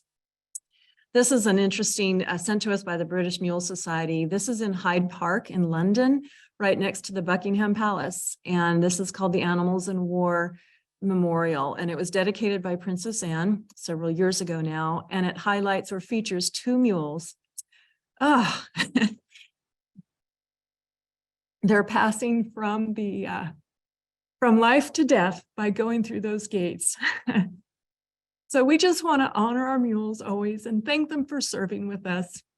Now I'm going to move on to a happier thing. This was the first step in the development of the Mule Museum. So we took that little grant that we got from Congress and we built kiosks in Bishop, one at our Eastern Sierra Tri-County Fairgrounds and another at a highly visited tourist area. And this is my husband, Lee, on the right, Forest Service Packer, and Deb McDougall, also a Forest Service Packer. And they were dedicating this kiosk that features 8 panels that shows what mules have done and contributed, not only in the Inyo National Forest, but many forests around the country. We have other features that show mules in the Sierra, mules packing, mules throughout America, mules in the military. This is Lou and Mary Roser, my in-laws, who are founding members of the museum and were movers and shakers in getting it going. And I guess I'll just transition now and tell you that throughout we actually founded the nonprofit in 2008, thanks to NFRA's help. And we were able to, over the years, do quite a bit of fundraising, not only to build the kiosks, but to develop plans, to work on engineering structures. We have an archived library. We have many, many features. We've sponsored many events, but probably one of our favorite actions was the Death Valley Conservancy, which has been preserving the history and the story of mules and Death Valley in general, commissioned for full life-size replica borax wagons. And if any of you are old enough to remember things like Death Valley days on TV, you'll know that Death Valley is known for its hauling borax out of Death Valley to the railroads with its famous 20 mule teams. And the Death Valley Conservancy wanted to recreate real wagons that were exact replicas built by hand of the borax wagons that were used in the 1870s through off and on until the 1920s, in fact. And those wagons actually toured America in 1917 as a promotion of borax and the soap company, and they became kind of a symbol. You'll still see them today. If you buy a box of borax at the store, you'll see the 20 mule team there. And in 1917, they toured all around the country, and we recreated that in 2017 with the brand new wagons that are now housed at the Laws Museum Bishop Historical Society in Bishop, California. And that museum has a barn that was built in part by donations, money from the Death Valley Conservancy, but significantly by the American Mule Museum. So housed in that barn are these replica wagons, which I'll show you. And the museum, by the way, I should say, is 6 miles north of Bishop, California on Highway 6. The wagons were built in Montana, showed up in December of 2016 in Bishop, just in time to make it to the Rose Parade in 2017, where they celebrated their 100th anniversary appearance. Those wagons are now there, but in front of those wagons, the Mule Museum was able to buy through a small grant we obtained, 2 life-size museum quality mule statues placed in front of the wagons just to show for emphasis the size and scope of the mules in the wagons. Those mules could haul, or those wagons hauled 27 tons of borax, and behind them a water wagon that hauled 12,000 gallons of water. It was a 12-day trip across the desert from Death Valley to the railhead in Mojave. Used to be longer when they had to go all the way to the ports of Long Beach to haul the borax. Those wagon wheels, I should say, are 7 feet in diameter, just to give you an idea. This is a parade where we took the wagons. Here are the mules and the 20 mule teamer in Washington, D.C., celebrating again the 100th anniversary of the tour of the 20 mule team borax wagons around the nation. We had a lot of fun doing that at the 4th of July Independence Day parade in Washington. So this leads us to the museum. So the wagons are housed in that barn, and in the front half of the barn is our museum exhibit. We worked with a filmmaker as our curator, who was a filmmaker, but his passion and interest is mules, and he's done a lot of films on mule history and particularly the Death Valley mule history. And last year on May 25th, we had the grand opening of what was finally our exhibit. We spent several years about 2 years trying to decide what to do and what to have in this museum. The story is so big, we just didn't know how to limit it. But this shows you just a little bit of the exhibit in some graphics. And these are just design graphics. And then I'll get into, this is the actual museum. As you enter through the barn off to the right, you'll see the wagons housed with the statues. And we start off with just a description of what is a mule. We thank NFRA for their support over in the right-hand corner, but we have a number of things that people can go through. And I have to say, one of the things we wanted was not a museum just full of a bunch of facts and figures and a bunch of stuff. We wanted to have an interactive story that helped people understand how essential mules were not only to the building of America, but perhaps their own lives. So we really brought a lot of things in that kind of make it fun. There's some elements that kids love. There's some other pieces that I think just do a lot to not only dispel stereotypes and prejudices. For instance, are mules stubborn? Not at all. So we tell a lot about that kind of story, and then bring home just how much these mules have meant to the development of America and why they are worth celebrating. So I won't belabor too much of this because I really hope that you'll come see the museum someday. We have a lot more plans. There's our archive museum, our museum statues, mule statues. And we hope you'll come see it if you ever get the chance to get to the Eastern Sierra. We still have plans to do more. We have a lot of things happening, and we can't wait to welcome everyone to the museum. I would also encourage you to visit our website. As I mentioned, we've sort of become this little humble idea from NFRA, whose roots started with NFRA, became this worldwide archive and source of information about mules. We literally receive emails and information and pictures from all over the world inquiring about mules. I actually didn't even have any idea that people would be so interested, but that pretty much tells the story. And this is one of our dear friends, Dan Baumgardner, who hosts our live auction every year that we have. We raise thousands of dollars at this auction. And so he came to our grand opening, and we're pretty excited to partner with him. He's an auctioneer that brings a lot of fun with him. That's one of our live auctions at Bishop Mule Day's celebration last year. And there's our souvenirs we sell. We don't do online sales yet, but you can always email, and you can go online to our website and see them. We'll get them shipped out to you. There's our logo, and I'll just wrap up by saying thank you, NFRA. It's been a wild ride, but I sure appreciate all the support we got over the years, and it's an honor to have been able to do this. So thanks, everybody. Hey, Jen, thanks very much. There's a quick question here. Someone's asking if you have a sign for the museum along the highway so they can find it. You know, that's a really good question. There is a sign for the Laws Museum, and our museum is housed at Laws. It's right at the intersection of Highway 395 and Highway 6. And it's easy to see. And we're 6 miles out of Bishop on Highway 6. It's well known in the area. If anyone comes to Bishop, you can't miss it. Well, thank you. And thank you for your work. I mean, it's so important to preserve the history of these places, right? And we all know they're beautiful places to go to, especially the Eastern Tier, which is one of my favorite because there's not many people there.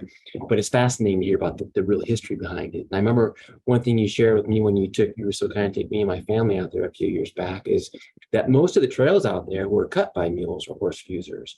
And I always found that interesting because, as you know, I got involved in some of the issues with, conflicts of use. And it kind of maybe you have to rethink this whole issue of, when people would say, well, horse or mule use isn't really appropriate on this trail, it's causing harm. I had to think, but wait a minute, this trail wouldn't be here if it wasn't for horse or mule use. So it's always good to know your history when you try to sort out those kinds of issues. So hopefully, thank you for that museum preserving part of that, because that's so important. Well, And just quick plug, just out here on the East Coast, we do have a presence of mules too. George Washington, as you probably know, was a huge mule fan. So if you ever get down to Mount Vernon when you're out here and get down to his estate, there's a lot of information in there about how he was a big fan of mules and spent a lot of time working. Thanks, Kevin. Yeah, I'm glad you brought that up. I was running out of time. I had a note from the Mount Vernon Ladies Association, which runs the Historical Society down there, congratulating us on the opening of the museum and wanting to remind everyone that George Washington was the father of the American mule. So, okay. All right. Well, thank you very much, Margaret. I want to get to you. I'm sorry to keep you waiting. We'll certainly give you time to make your full presentation because you've got some important stuff for us too. So I do not want you to feel cut short at all. Next up is Margaret Bailey. Margaret is an advisor with CHM Government Services. She's located in Massachusetts, but I know from talking to her over the years that she has traveled probably everywhere you could possibly travel to see outdoor recreation. She spent 30 years in the business. She focuses on, operations on all federal lands, as well as state lands and local lands. So she has a wide breadth of experience. She does a lot of market, financial, and investment analyses, as well as assessments of operational structure, operations that are going on. So she's kind of covered the whole gamut when it comes to operations, particularly those that are overseen by a government agency, which, as we all know, is kind of a different game than when you're just on private land. So, Margaret, I guess in a sense, I was thinking about it, you're kind of like a one-person fight corps, right? You've got all this experience amongst the various federal agencies, and you've seen the best of the best. So maybe we can get you on fight corps too. You can kind of help them out. Thanks. Actually, I need someone to allow me to share my screen. Okay. Like start? We're working on it, Margaret. I'm just going to try to find you. There you are, and co-host, and you're good. Okay, let's go here. Let's see, share screen. Well, I appreciate the compliment, and it's a pleasure to be back with you. I actually was on our firm's server, and hold on, there we go. And noticed that I had spoken to NFRA back in 2008. And needless to say, a lot has changed in the last 15 years. But many things are the same, and many passions and missions and objectives of both NFRA and the agency certainly haven't changed. But I need everybody's brain to kind of shift from policy brain, which Ben spent a lot of time talking about, to history brain, which we just got a great education on, to finance and economic brain. And because that's really kind of the fundamental underlying premise of this presentation. And just to give you some context, I think the key thing that Kevin talked about as far as my background is CHM Government Services' sole objective is to assist public agencies in structuring fair and equitable deals between the public and the private sector.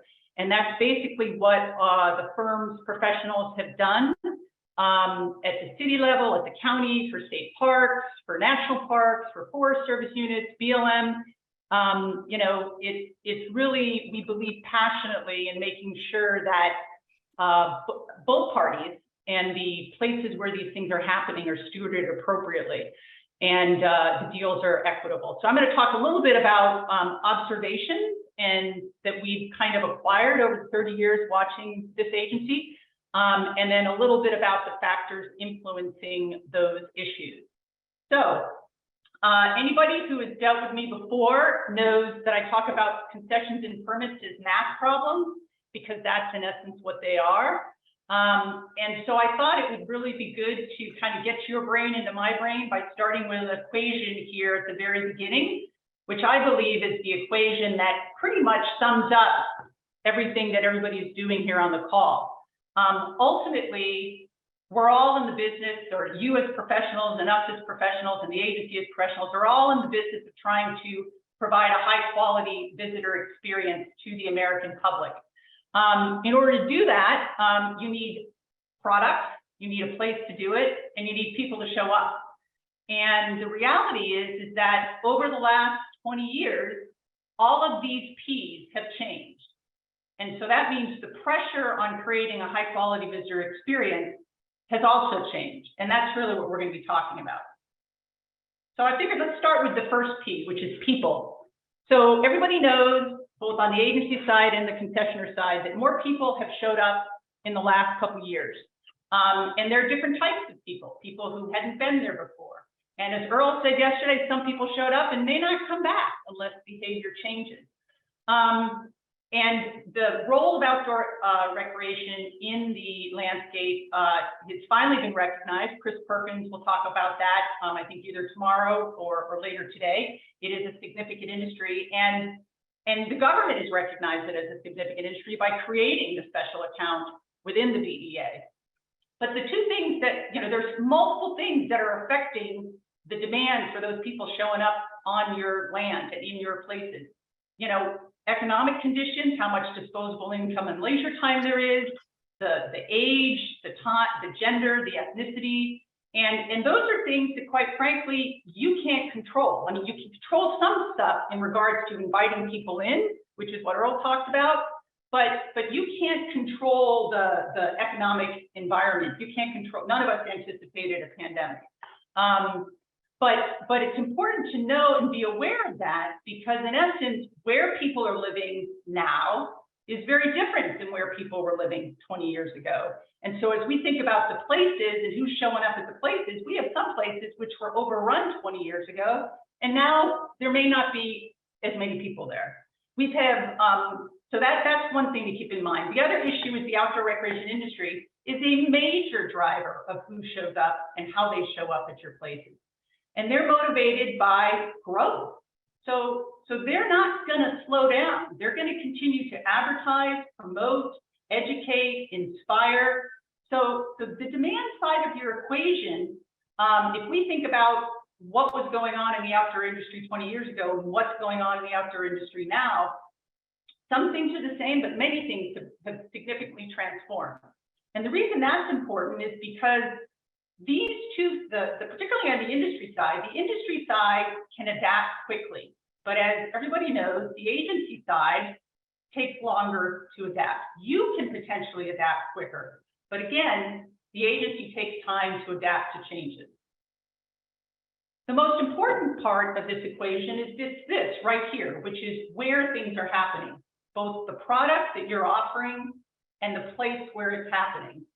And as we all know, many of, at least on the campground side, we even talked about, because I've been listening to this conference as we've been going through it, many of the places on the special use resort marina side were built 20, 30 years ago, or coming up to the end of their term permit.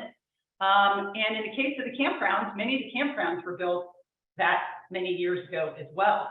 So their inventory, what's there, what condition they are on, what sort of amenities they have, and where they're located and what the market wants is fundamentally different. One of the big things we discovered during the COVID situation was, the amount of dispersed camping that was occurring in the Forest Service. So the question is, I guess there's always been dispersed camping, but maybe there's more of it now. And should we be thinking differently about how to solve the dispersed camping problem as much as solving the EV problem? On the place side, the important thing to realize is that the Forest Service, the forests are located in a place. Those places are surrounded by other places, both public state parks, national parks, county parks. And so the Forest Service is part of the solution set, but they are only a place in the midst of many other places.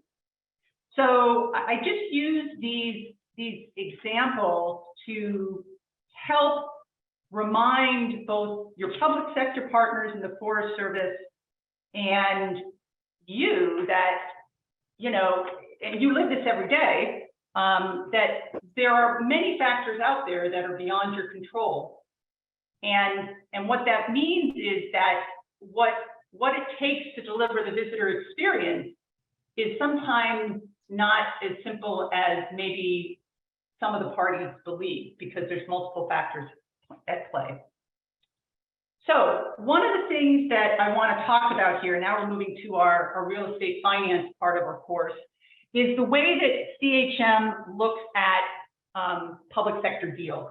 And Ben kind of referred to a little bit about this, about the levers that the parties have to operate under. But we are of the opinion that you cannot have a high quality visitor experience on public land if the returns to each of these three components of a deal are not satisfied.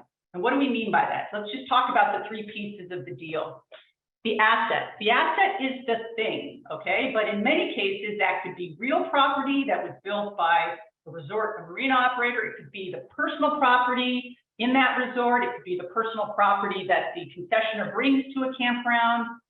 But ultimately, if there's not enough money to take care of that asset, and that amount is not understood at the beginning of the permit, you will always be at risk of something else falling short or being compromised.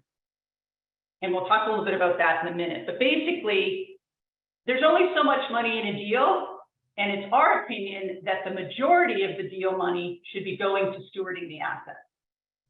The next return needs to go to the operator, the person who's putting their private capital at risk.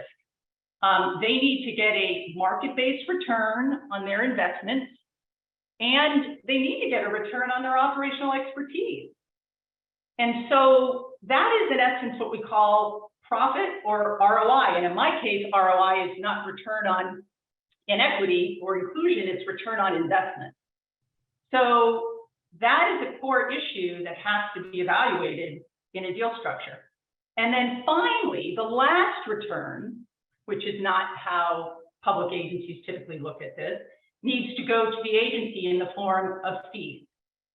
And I cannot tell you the number of times I've sat down in front of a public agency senior official and seen their face fall when I tell them there's not enough money for a fee, but there is enough money to take care of the asset, because they were banking on the fact that there was enough money in the deal to get a fee and take care of the asset. And what I'm here to tell you is that if the assets get taken care of, that's a big part of the agency's responsibility, but we all know that the agency needs resources for other things as well. So this is, in essence, what we consider the cornerstone of structuring a deal. Now, the next slide is basically sharing what we typically do with our public sector clients when we look at a deal structure over $500,000, anywhere from $500,000 up to, you know, $3, $4, $5, $10 million. And basically, we are of the opinion, CHM is of the opinion, that no two deals are alike. And if we go back to the first slide and we talked about how everything is different in every location, we would be suggesting to you that a permit fee would involve market and financial analysis before you issue it. Now, currently, that's not what's happening on the Forest Service, within the Forest Service. And there is a lot of work done to put out a prospectus on the Forest Service side. But one of the pieces of the puzzle that's not done is the math. And so there was a long conversation earlier this morning about the consolidated fee. There was conversations about insurance. There was conversation about hazard trees. Well, guess what? Those things are all in this deal structure. And if you do the math before you set the permit fee, then in essence, those things are considered in advance. And I've spent a lot of time looking at the campground concession guide and looking at different ways that a permit fee could be set, and actually doing the due diligence this way is possible, but it currently isn't. And there's a variety of reasons why it's not done that way. And that's fine. But what I'm here to tell you is that at the end of the day, while you cannot see the insurance market 30 years ahead, you cannot see what's happening with climate change far ahead, there are some fundamentals of the business that you can look at and measure prior to putting a permit fee out. And so we're kind of in this circular function right now in the Forest Service because the math of the deal structures hasn't been worked in. So that's a fundamental issue that I'm just going to put out there. And when we do our work, and granted, every public agency has different authorities and different policies, but I can tell you that understanding these elements of a deal structure for contracts of a certain size is absolutely critical to eliminating and reducing the number of issues that come up over the course of the term and create a much improved opportunity for the balance of returns to all of the parties. So let's talk about the challenges and the opportunities facing the Forest Service. So under each of these areas, as we go forward, people, obviously we talked a little bit about this before. People 20 years ago were living in different places. Now we have an explosion in population and demographics in the Southeast and the Southwest. So the question is, if a forest plan is 10 years old or 20 years old, and is in a community where the demographics have changed over the last 20 years, the developed site may not be what they need to be to handle the increase in demand or the decrease in demand. The other issue, and we talked about this, is the outdoor industry is like EVs. Yet the Forest Service has got people showing up in places where they really don't want them. So the question is, how does the Forest Service balance the pressures coming from the outside with its stewardship needs coming from the inside? On the product side, obviously, we talked about aging infrastructure and the importance of those GT fees to take care of that. The needs are changing. We heard on the first day about how there's half as many Forest Service recreation staff, the deferred number is big, and you know, there are changes occurring, and obviously there will be more announced in the next Federal Register on policies and procedures. And the question is, are they enough to actually solve the problem? We can't change the challenge of climate change. We can't solve residential encroachment. We can't solve climate change. We can't, unless there's budget limitations on where people are and what their competencies are and what they can do, and obviously the places where they can do things. So opportunities. So the Outdoor for All Act was just recently reintroduced in the Senate and the House, and there is a section in that act that talks about in forest plans that there should be consideration of and increased use of market analysis for products. I think that's a great first step. GOA, when the request went out for projects, the outdoor recreation industry was a strong advocate of doing some, demand-based prioritization of where investment funds should be used. And the agency listened, but from what I understand, the prioritization of, and I can be completely corrected here in our Q&A, understanding, should we be investing in a boat ramp in a location where the number of people buying boats is higher than another place where the number of people are buying boats? Should we be investing in campgrounds outside of urban areas versus in rural areas? And what should be the distribution of funding? Those sorts of things are pretty much critical and would be the type of thing that anybody with the size of the legacy restoration funds would be thinking about if they weren't a government agency. They would be developing a real estate development strategy based upon where the market is and is going to be over the next decade. On the product side, you know, Warren's firm, Vista, is a perfect example of this. It's been talked about before. There is a lot of private capital interested in outdoor recreation and recreational development on the most beautiful places in the United States. The Forest Service is the owner of the most exquisite recreational settings. And I'm not talking about new development, I'm talking about redevelopment, putting money into places where NEPA's already been done and improving and enhancing assets that currently exist. The Outdoors for All Act, the pilots on the term length based upon investment, that's a great thing. As far as the place, you know, kudos to the Forest Service for taking on the Herculean task of managing a major capital reinfusion. Kudos to the outdoor recreation industry for helping advocate on the agency's behalf. I've looked at the data. I've taken the data and I've looked at the categories of data, and my ballpark estimate is that at least as far as specific campground related investments for the first 3-year project, you know, there's almost $500 million going into the non-transportation component of campground. That is tremendous and is such a great opportunity.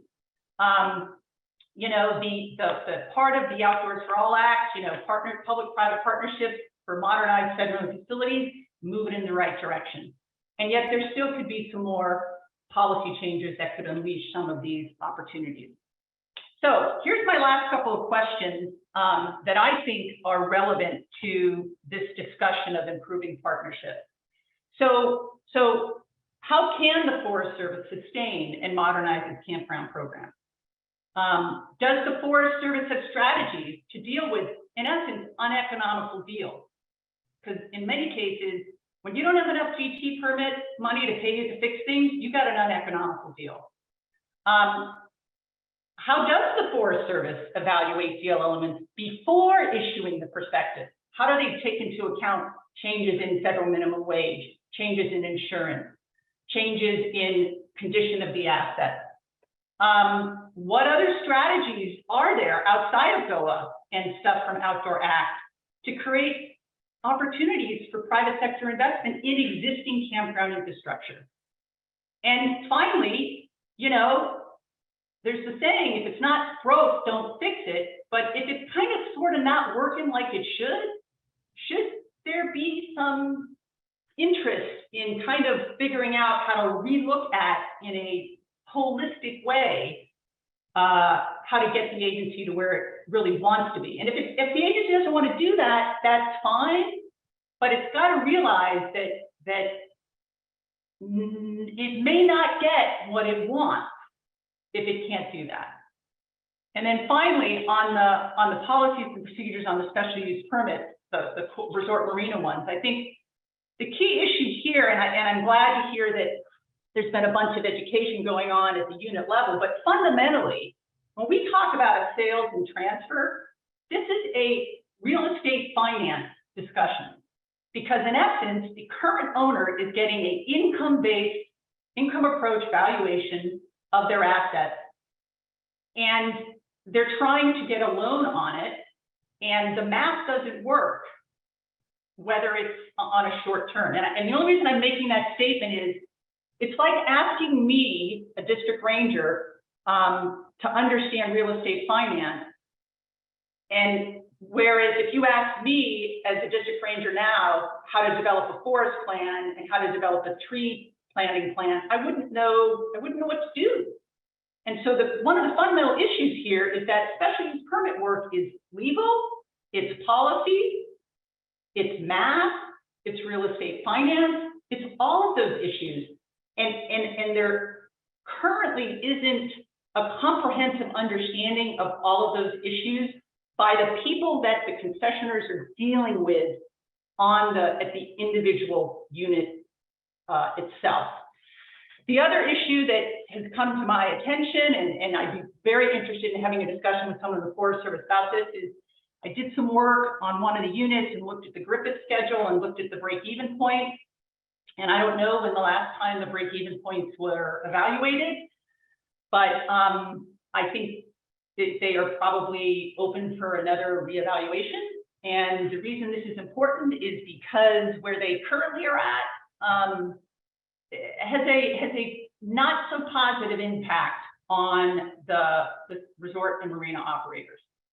So I have thrown a bunch of fire bombs, and that's the wrong analogy to use with the Forest Service. I apologize that I've thrown a lot of water. Hopefully, I don't know, I've splashed into the lake. I don't know what you want to use as the right analogy, but that's what it is. I've used a big cannonball splashing into the lake here.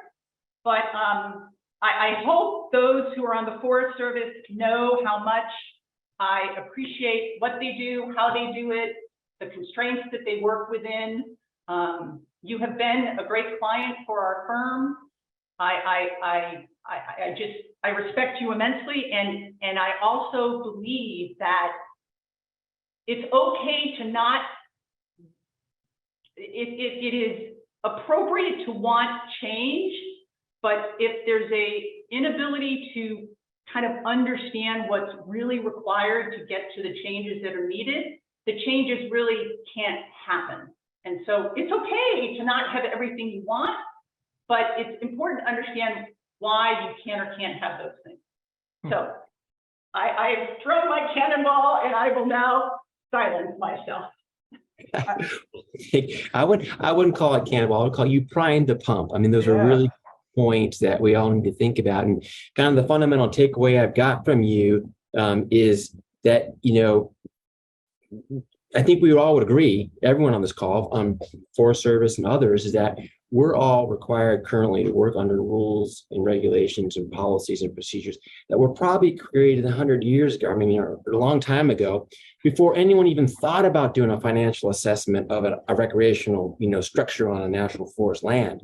And so it's important to recognize, hey, wait a minute, should we rethink that? Do we have the ability to? Sometimes the hands are tied by law, like GT law, certain limitations in it, but a lot of times it's not. And I think you, Mark, you make some great points about why we should go back and rethink. Let's not just say we're going to do it that way because that's the way it's always been done. Is it's the time to rethink that and see if we can do it better based on these additional information that we have now. And again, I think you raised the point very well that it's not going to work. It's not going to be sustainable if the numbers don't work, if the finances don't work. And we need to make sure that's built into it. Obviously, that's not why folks are out there. They're not out there to make money. But if they can't make money, those structures won't exist. And we got to take that into account and recognize that. So, yeah, I think that's great. It kind of ties into our comments earlier, Ben, about GT. And they're looking for ways to, GT was created, I'm sure, way before people really had much detail or analysis into how it worked. It's a grazing authority. Yeah, right. Right? Right. I always love that. I tell people we're trying to operate massive recreation areas under a grazing permit. Is there somebody, and some of this may not be agency, it may be legislative authority, but you work with a lot of different agencies, local through federal. Is there anybody that you would sort of commend as interesting examples for starting to tackle some of these issues in the public space? I think you put your, I'm going to answer your question, Warren. In the introduction, Kevin talked about our policy work. We have literally, as we've worked with states, recognized that in many cases, the regulatory authority has to be changed in order for the policy to change. So I would be remiss to say that this can all happen in the policy. I think my bigger, so the agencies that have the authority to be somewhat more flexible have different legislative authority. So they have the freedom to do it. So, fundamentally, in my mind on the campground side, the fundamental question is, when the campgrounds were built in the 1970s, and then the agency ran them, and then they turned them over to the concession community. They moved from a self-management to in essence, what in our industry is called a management contract. And then all of a sudden, because the agency didn't have money to take care of them, now they kind of sort of think they want a concession contract, but they kind of don't really have the authority for a concession contract.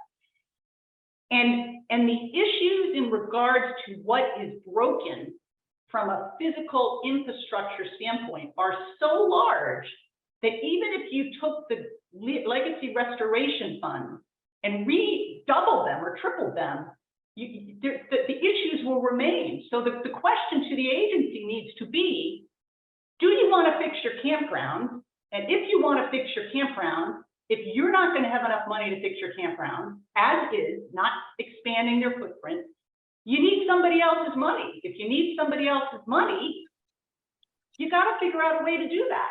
And that can't be policy-wise. And you can't patch it with the problem is bigger than the tools available to solve it, Right. unless you don't want to solve the problem.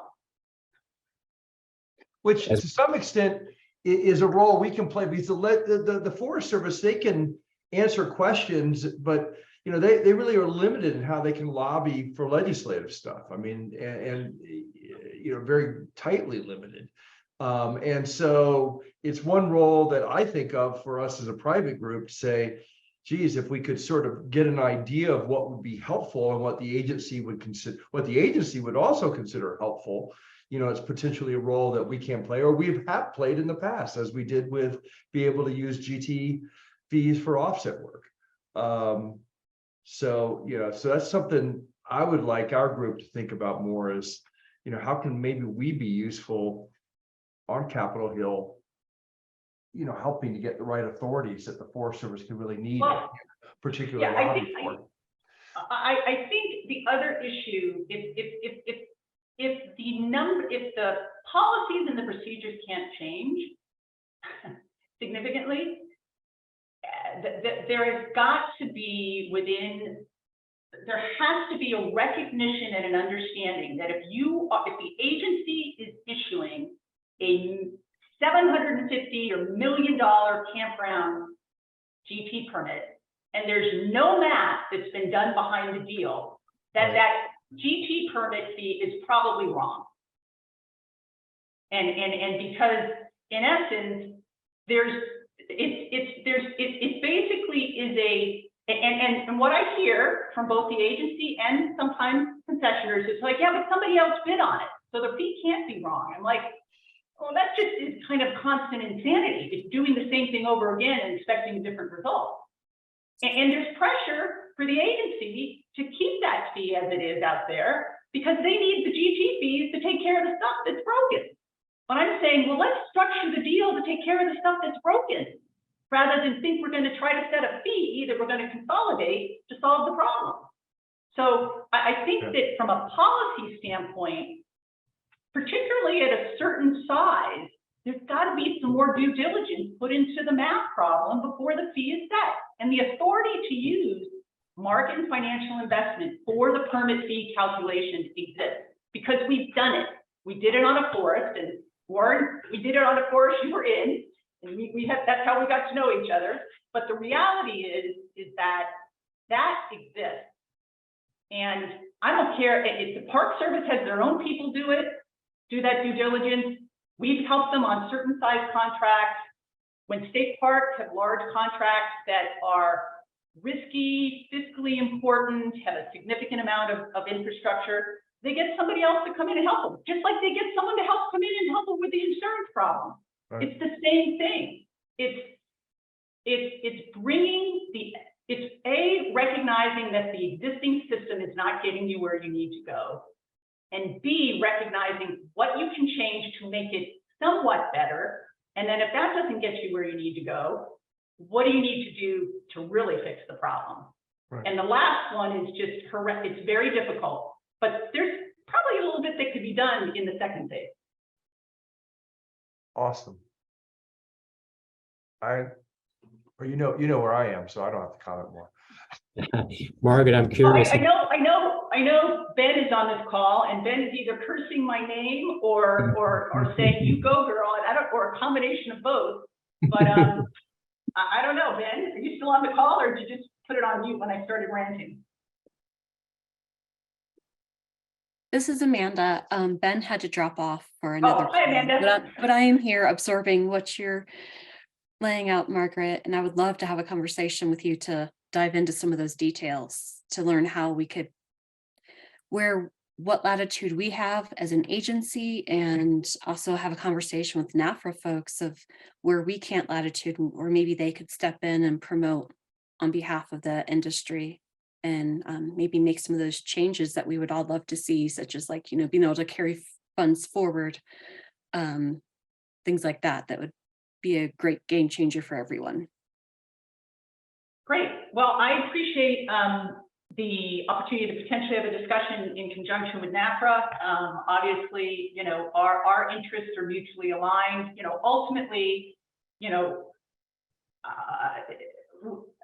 our firm feels it's important that the public agencies have the expertise available to them so that they can deal professionally with their partners. And, I've known Marilee and Warren and Kevin for a very long time and respect them tremendously. And I think we all want the same output, which is this beautiful setting with people enjoying themselves. And so I appreciate the opportunity to be able to present. And there's my email. This is recorded. So now we'll go down and give for me. Hey, Margaret, real quick, I'm curious. Have you seen the America's Outdoor Recreation Act 2022, the authority in there for the 30-year campground permits for major redevelopments? Yep. There's a lot of good stuff in there, and I do think that's a huge bill, and it's got a lot of stuff in it. There's a lot of positive stuff in that I think, quite frankly, if it provides the agency and opportunities to point to that act for the pilot to say, hey, let's try something differently so that we can then move it through our policy. So I'm super excited. That's definitely been a lot of hard work on a lot of parties. And I would definitely, Kevin, encourage the agency, should it agree with its elements as it finally comes through, to leverage that authority to do some pilots of some new and different ideas to transform and improve visitor services on the ground. Yeah, I think it's a great example of partnership, because we've been listening to Ben and Amanda and the Forest Service about what they need to get the job done, various things. And Warren actually basically came up with the concepts that are in that legislation based on the input of the Forest Service. And we went ahead with it knowing that the Forest Service likes this too. We both want this. So it was just a great opportunity to get that legislative, if not authority, clarity and direction that, hey guys, the Congress wants you to go after this, green light it. And then, we know we can get it done. Because a lot of times, the authority might be there, but it's hard to break new ground when you're in a federal agency. So it's helpful to have that clear direction from Congress. No, we want you to go do that. And hopefully that'll help us, in the right direction. Okay. Well, Margaret, thank you. Thank you very, very much. Appreciate it. Sorry to get you going late here, but that was terrific. And I'm sure you'll get lots of calls. Let me just check here real quick. I don't see. Okay, got no more questions for you. So. Kevin, there's a question about getting rid of Griffiths and go for a straight percentage of income. Any thoughts about that? Yeah, I think, let me just say, I am not, my concern with Griffiths right now is that I am not sure the break-even points have been looked at. I don't know when they were last looked at. And I deal with financial operating ratios for every asset class on a frequency basis. And so when the Griffiths fee says X, and I know that the break-even point is a lot lower than that, or higher, the opposite, whatever it is, like if it says that, food service break-even is 30% profit, and in essence, the food service industry is not seeing those profits and hasn't seen that level of profit in a long time, I get concerned about that. The other issue that I would say, and I completely understand why Griffiths was put together, and I spent a lot of time looking at it and understanding it and trying to figure out how it moves, is there's a reason why every The majority of the other public sector authorities do not look at a fee based upon asset type within a deal. They look at a combined operation, and they look at a fee that's calculated based upon the specifics of the operation. So again, there's use what you got, and is it broken? I don't know. Maybe if it's broken, figure out if you're gonna fix it as is, and then revolutionaries say, maybe we should be doing this different. And again, there's a logic to each one of those. And my concern in raising this question here is, if the agency hasn't looked at those break-even points in over 30 years, there's impacts on concessioners and impacts on the agency that are unintended and could be problematic. And that is something that needs to be, it's an observation for consideration. And in the end, it all comes down to that's going to result in an impact on the public, which is what we're all here for. So exactly, it's exactly that. I mean, in essence, if the agency, if a concessioner is having to pay the agency more money because of those break-even points than they should, they're taking that money out of something else. They're taking it out of how many people they staff. They're taking it how often they maintain something. So it goes back to the fundamental issue is that recreation and hospitality assets are a business, they're a real estate business, and they're different at each location. And have to be understood based upon the supply and demand, the condition of the asset, and the risk associated with that business opportunity at that location. great. Well, thank you, Margaret. Thank you very, very much. As always, it's much appreciated. And your candidness is wonderful. Very much. Okay. Okay, so let me, we're going to go to our last presenters of the day.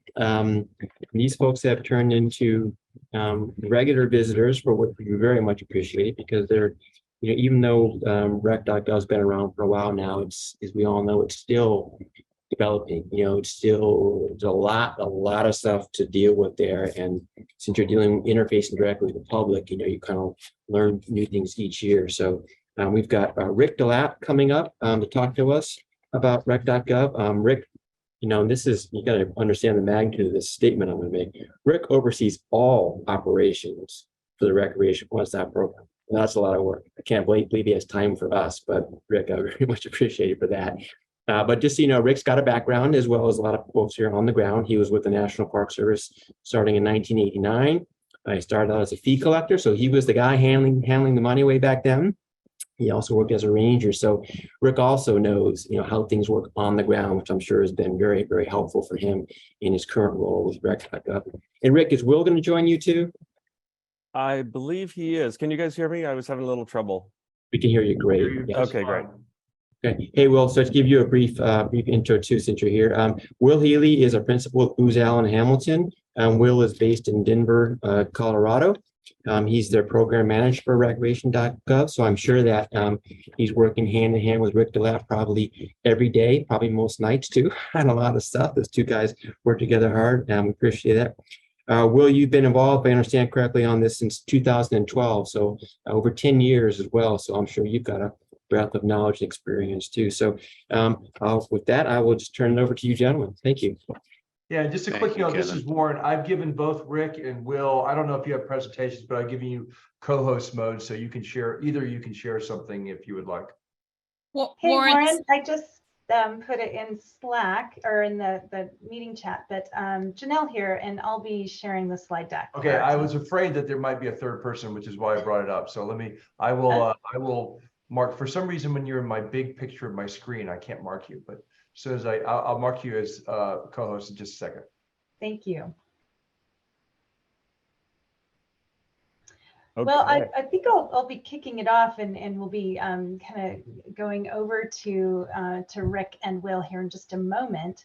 So as Warren is giving me co-host ability, I'll just introduce myself real quick, and then kind of let you know we're really in a tag team. We've got a whole group of people here from recreation.gov who are really excited about joining you. We appreciate the time with you. We have a lot to cover. So as each one of us kind of take our section, we're going to introduce ourselves. Starting with me, Janelle Smith. I actually work for the U.S. Forest Service, leading our strategic communications team, and I sit here in actually snowy today, Boise, Idaho. So just happy to be with you. Again, we've got a ton of stuff to share. We're excited about it. So we're going to leave some time at the end to field your questions. I'll be monitoring chat too as we go, but do keep in mind that we'll have you hold your questions till the end and we get through everything. So let's see if I have the screen. Oh, yep, I see it. Thank you for doing that. And I'm going to share that now. Hey, are folks seeing just a lovely picture of a forest? Excellent. All right, well, with that, we've got a lot to cover, but I do want to go ahead now and turn it over to both Rick and Will, because they've got some opening comments to make as we kick this off.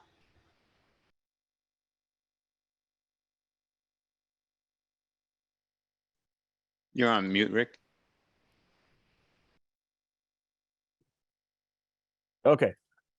There? We hear you now. Okay, sounds good, Warren. There is a lot to cover, so I will be brief here, but I just want to say that I've been coming to the NFRA conference in person and virtually for I don't know how many years, but you guys are like some of the best partners I've ever worked with in 34 years in government. You guys are, you steward the lands and you provide recreation opportunities, and we really appreciate it. So I really just want to say hi and thanks for all your support and cooperation as we continue to do our best to meet your needs in servicing the public and stewarding the land, but also making it fun and understanding that things go wrong and things go right, but where there's always room for improvement. So it really makes me happy to have been able to work with you guys, Marilee, Warren, Steve, everybody else, Esther, I don't know, there's lots of people, Vicky, you guys are dear to my heart. So thank you very much. I'm going to turn over to Will right now and I'll jump back in as needed. Yeah, thanks, Rick, and nice to see so many familiar faces and hear some familiar voices. Marilee, thank you so much for having us. Just a couple of points that I want to hit on. Most of what Rick was saying. Typically, when we do these sessions, we look back a little bit, we look forward a little bit. A lot of the times in the past, Rick and I have had the microphone. We're going to be relying on our teams to do that. Janelle's going to share a little bit about what we've done, and then Ryan is going to talk about some of the things that are going forward. I like that about what Rick was just saying. Sometimes things go well, sometimes things don't go so well. But I think this group has always been looking forward and trying to improve, trying to make things better. We've got some exciting things that Ryan's going to share. I think making those changes. The second part of what I want to say is the connection, and Rick mentioned that as well. I've been very grateful for the relationships that this group has had with the recreation.gov program. I look forward to staying connected through individual meetings, through your feedback, through the user conference, so that we can support what you do. And that's really our mission, is making sure that you can do the job that you're there to do, so we can deliver on our promise around public lands. So thank you for that. And as you're going to see coming up, we've had a really solid year, and I think there's some really interesting and powerful things coming forward. Things around accessibility, around using mobile tools. There's going to be sorry, I just lost my thoughts. Let me see.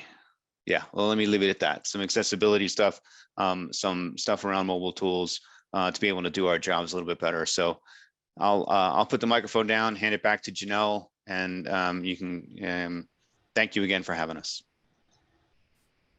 Thanks, Will. Thanks, Rick. Great kickoff to this program. And Will already mentioned a couple of things, but just a quick overview here of what we have in mind. I'm going to go through some of the annual report highlights and just some of the exciting things that we had going on this last year.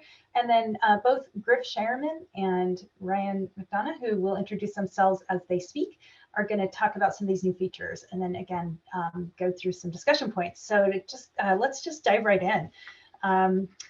So again, kind of looking at some brief overview of what we had in mind. There's a lot of words on this slide. I guess what I really wanted to draw your attention to, though, is just that statement in green.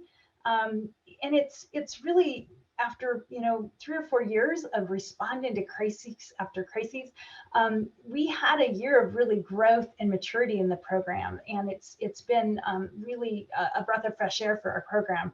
And so you'll see as we go through how that manifested itself over time and alongside of all of you folks.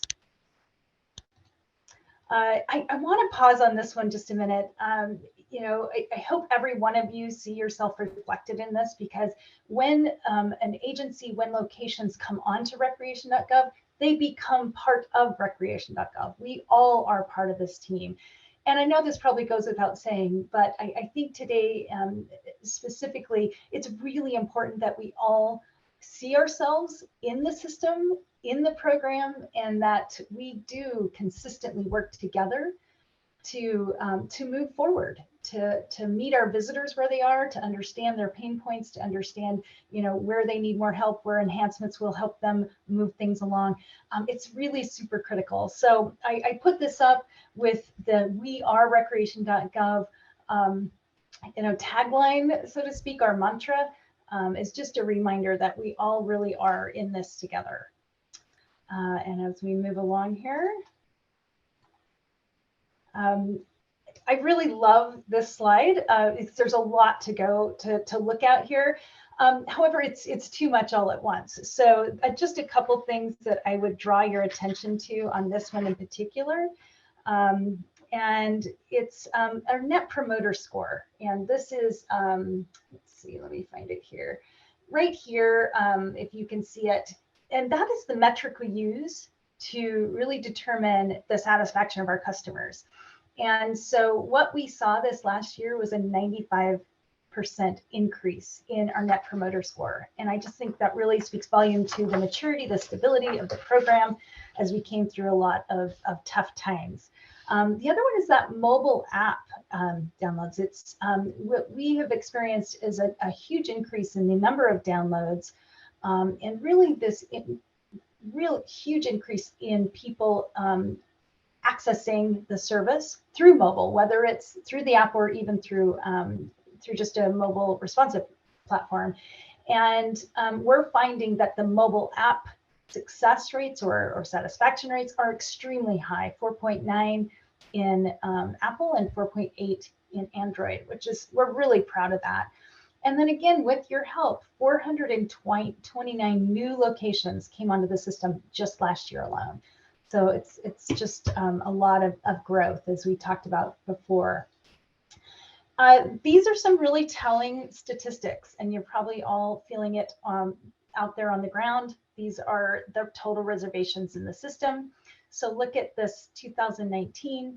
That rate didn't change a lot. We had some growth year over year, but it wasn't the staggering growth that we saw in 2020, even with places closed down for a period of time, and then just the explosion in 2021. It's kind of metered off a little bit in 2022, but still just explosive growth in year over year number of reservations on the system.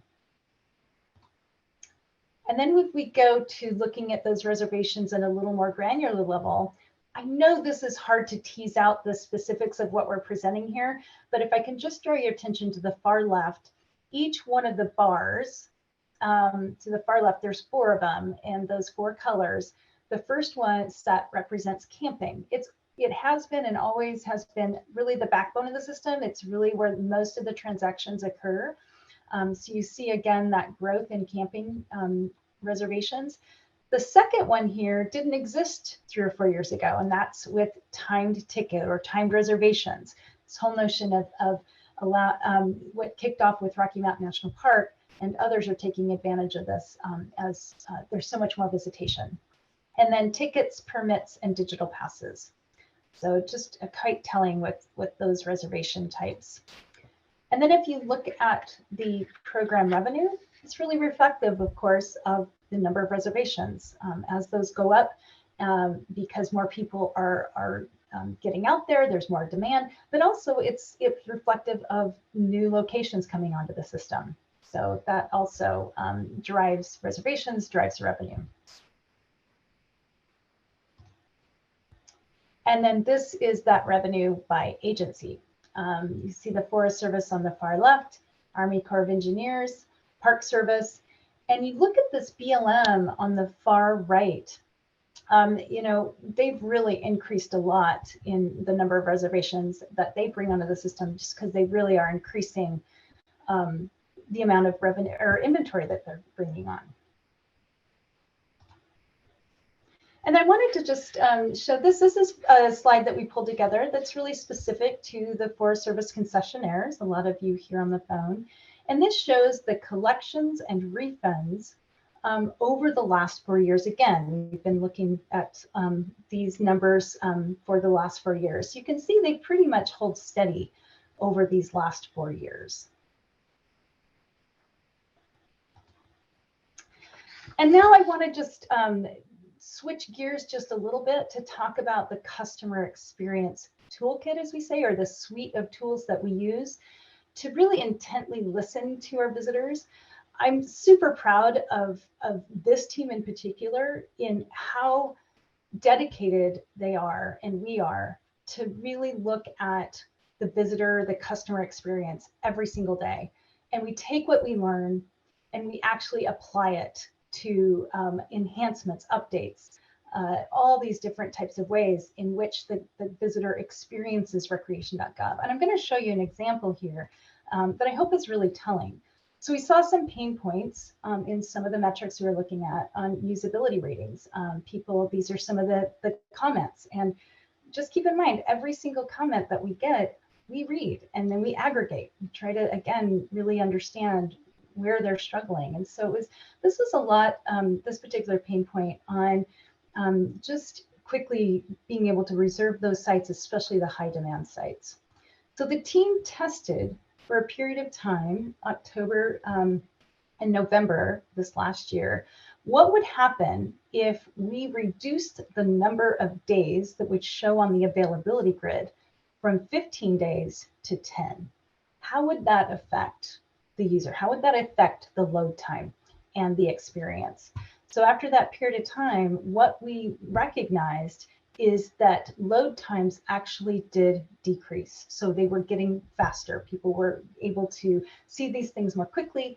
And we especially saw even bigger improvements for facilities, locations that had dozens and dozens of campsites. So those with just a huge list of campsites, that load time was much quicker. So it's just these things that we're testing, that we're doing every single day, again, to help increase satisfaction and improve the visitor experience. There's one more example that I wanted to highlight, and that was, Will had mentioned accessibility. We wanted to make it easier for people to find sites that were identified by the agencies as accessible. So what they did is they moved the accessibility filter to the very front page. So it's the main way people really enter recreation.gov in that search bar. And when a visitor would check that search filter, they would then encounter those sites and activities that were identified as accessible. We found that the use of that particular filter increased by 900% by adding it to the homepage. And then the conversion or reservation rate increased by 13.5%. So clearly a need that is helping folks find the accommodations that meet their needs. And then last, I want to bring Rick and Will back on screen. I'm super excited about sort of this vision, these pillars, I call them, that we're anchoring to here going forward. And I think Rick was going to take number 2, and Will, you were going to take 1 and 3 and just kind of talk about those pillars. Is that right? I thought Rick was taking 1. All right, I'll take 1, no problem. So the first one is about recreation data. And I think that when we look at the data that we have this continuous ingest of data. You know, we got 10 million transactions last year. Plus we're watching people and what they're searching for, where they're coming from. We have a lot of information that we want to turn into insight to help others make decisions. I also think there's the opportunity to support other programs such as planning and interpretation, visitor use management, because instead of having a discrete one-time survey, which so much of our data is collected now, we have much more of a continuum. We think that we'll be able to offer more services, and not necessarily reservable services, but other services, informational services, data type services that we can get people to use our application more, and then we can understand more about their behaviors, movements in the park. We can aggregate that in the park or the forest or the lake. We can aggregate that into additional information. But the platform that we have and the way that we're connecting with the users, I think is a really, really powerful tool. And we look forward to doing that more in the future. One of the things that we've been talking about lately, a specific thing, is understanding what data is needed on a timely basis so that we can, so that people can run their businesses. We'd like to connect with you to understand that more. If we can do some type of monthly business wrap up and just deliver that to you so that you have that information at your fingertips in a format that's usable to you. And that can include lots of different things from the site, but an occupancy report, a financial report, a marketing report. I'm not sure what those things are, but we want to start the process of understanding that so we can be better stewards of the data and better providers of that data. So that's a little bit looking forward. So Rick, on the management. Yeah. So as you guys all know, recreation.gov is kind of it's an optional tool that we've built to provide kind of an enterprise solution for whoever wants to use it. And we continue to build it out. I think when I started with this program, we were doing mostly front country campgrounds and a few tickets.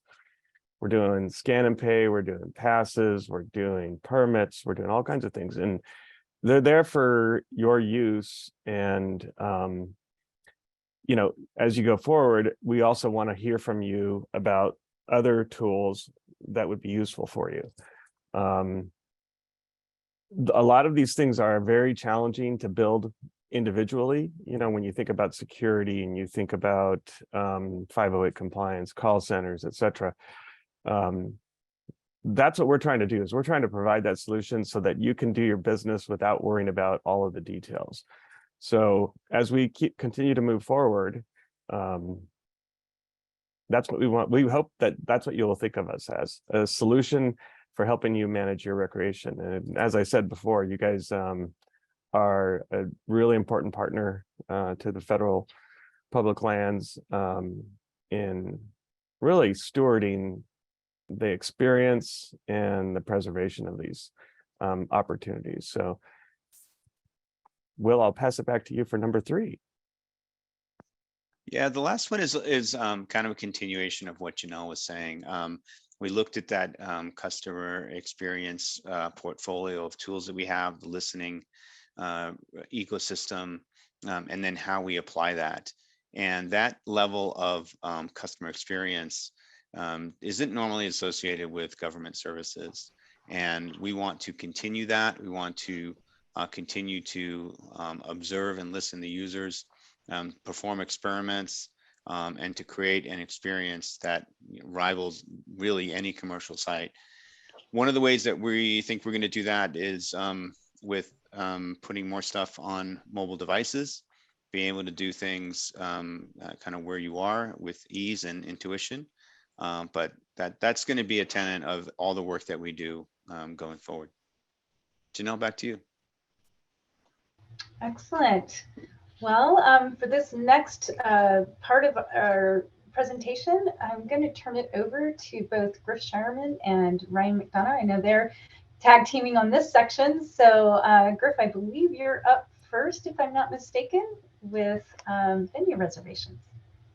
Yeah, I'll just introduce myself first. My name is Griff, not to be confused with Griffiths. After listening to that last session, I thought, oh my gosh, Margaret wants me gone. So I'm one of the Forest Service program managers for recreation.gov. Like others have mentioned, just want to thank this group for organizing this conference and having us today. From a rec.gov standpoint, the concessionary users are a big part of the program, and we lean on you for your dedication and attentiveness for needs and improvements to the reservation system. And before we get going, I will let Ryan introduce himself. Great. Glad to meet everybody. My name is Ryan McDonough. I am the camping product guy.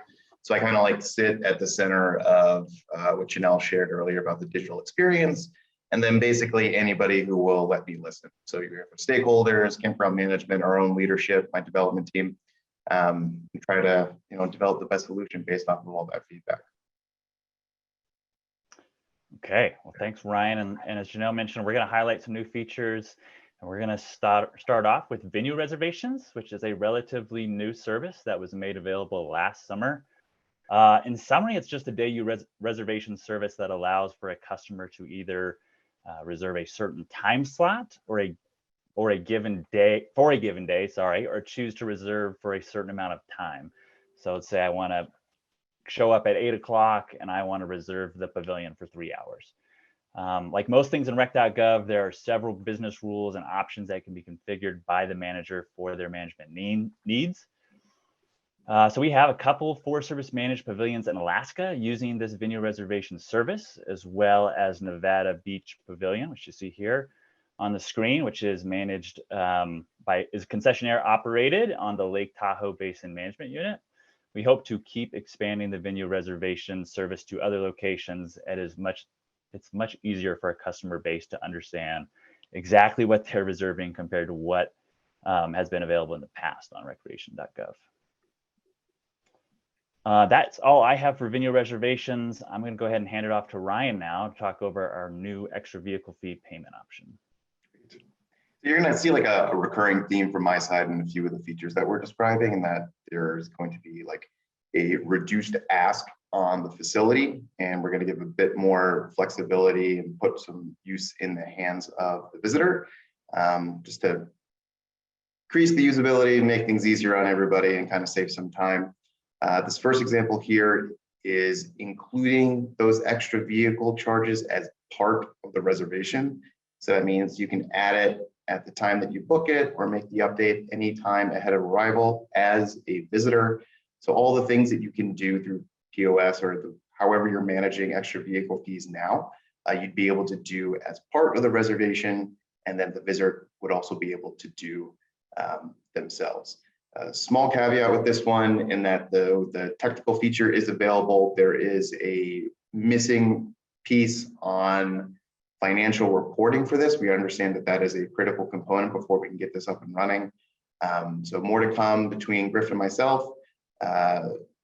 When that financial piece is available, we'll let you know. And if you have any questions between now and then, feel free to reach out. Pass off to Griff for bulk refunds. All right, so yeah, bulk refund. So having the ability to refund customers in one bulk action is something that we've heard from multiple concessionaire managers as a need. In the past, it's required this long, tedious process for managers to submit and approve refunds reservation by reservation. So this new bulk refund feature allows a manager to refund customers based off campsites and a date range. There's an option to refund the full cost or a flat rate that a manager would determine. So for example, water line breaks and you need to return $5 of the nightly fee to upcoming customers. for the next month while the water line is getting fixed. You can do that in one action through the bulk refund tool. This can be backdated and used for reservations in the past, but it only works if the reservation is still active. So there are a few limitations as of right now. Lastly, I want to mention just a couple more examples of how this could be used. You know, I already mentioned the water line use case, but this could also include a construction project that is impacting certain sites. You know, we also hear about various environmental conditions that require a refund, like an unforeseen early frost, which I guess kind of goes back to the water line issue. You know, or maybe there's a storm that is coming through and you need to have customers leave the campground for safety concerns. But with this bulk refund tool, they can keep their reservation and come back when it's safe. And this new functionality can be used to refund those few nights the campground had to be evacuated, like I said, but reservations would remain intact for those customers when it was safe to return. Okay, I think that's all I have for bulk refunds. I'm going to go back over to Ryan to talk through customer self-service modifications and some new flexible booking window options. Great. So again, we're just putting a bit more control in the hands of the visitor. So in the current state, visitors can make changes to their reservation ahead of arrival, but as of their arrival date, if there are any changes to that reservation, it has to be done by facility management. So that means the call center can't do it, camper can't do it. There is a rule that we have now that it will, if turned on, you'll kind of put that responsibility with the visitor themselves. So that way it's a little bit less for the campground management to look over. And then also if say you have limited connectivity, but you're not totally disconnected, that visitor would be able to call the call center and have the call center do it on their behalf too. So this includes things like adding nights, removing nights, changing your campsite, some of those basic modifications you'd want to be able to manage. The benefit here is that the visitor can do it when they want to do it. They can be in charge of it, have control over it, and it saves time on your staff too. There are some considerations that you want to think about before rolling this out. I know that there are some campgrounds with rules that you're not allowed to create a reservation a few days ahead of that arrival date, what we call the cutoff window. So with that, it can add a bit of complexity, but Griffin and I would be happy to talk through those trade-offs with you. Move on to the next slide.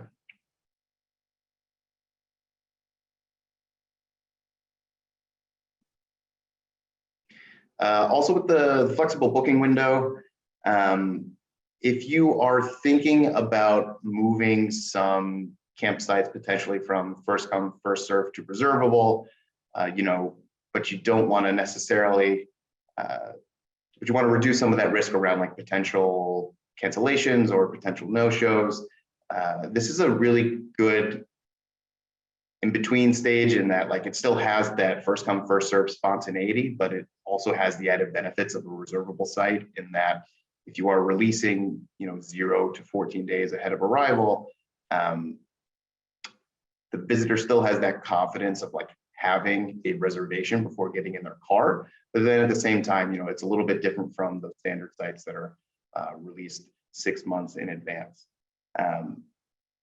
This does potentially work best with the 0-day cutoff window as well. And I recognize that there are some locations that do have that cutoff window. If that's something that you are interested in reviewing, we have seen trends of where there are 0-day cutoff windows, the rebooking of canceled campsites does increase. So it is, it's not an all or nothing. You can reduce. There's ways that we can manage how those rules are set. And again, how these rules interact with one another is something you can always talk about with Griffin and myself. But flexible booking window will, again, for site specific, for sites that you choose, can allow shorter term releases in where you think it's most appropriate. Just another tool available.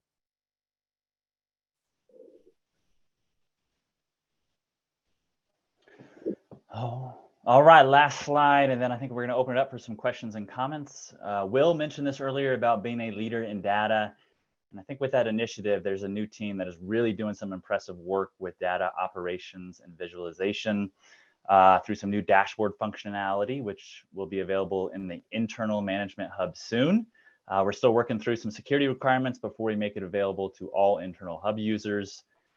With that said, it is so much easier for me to pull data requests than it has been in the past. So I'm happy to work with you on those data requests and get them to you while we're still working on the security requirements for the dashboards. A couple questions I would pose to this group, and this doesn't have to be answered right now, but what are your data needs and requests? What data is really going to help you run your business? If you have ideas, you can email me, and I can help communicate that to the right people, so we can start working on building those reports and data sets. I don't want to guarantee that it's going to happen overnight, but having some needs and requests will allow us to start prioritizing and hopefully make them available in these future dashboards. And then just to help you as you're thinking through some potential report and data needs, some examples of reports that we've already put together include a company-wide review and ratings report. We also have a newer report. It's a utilization report month by month, and that can be ran company-wide. And then of course we've put together some custom financial reports as well. And then eventually, I think we would like to get to the point where all data needs are self-service in the hub and doesn't require this custom request, making this process as efficient as possible. And I would open it up for Jeff or Will if there's anything to add to this data improvement slide.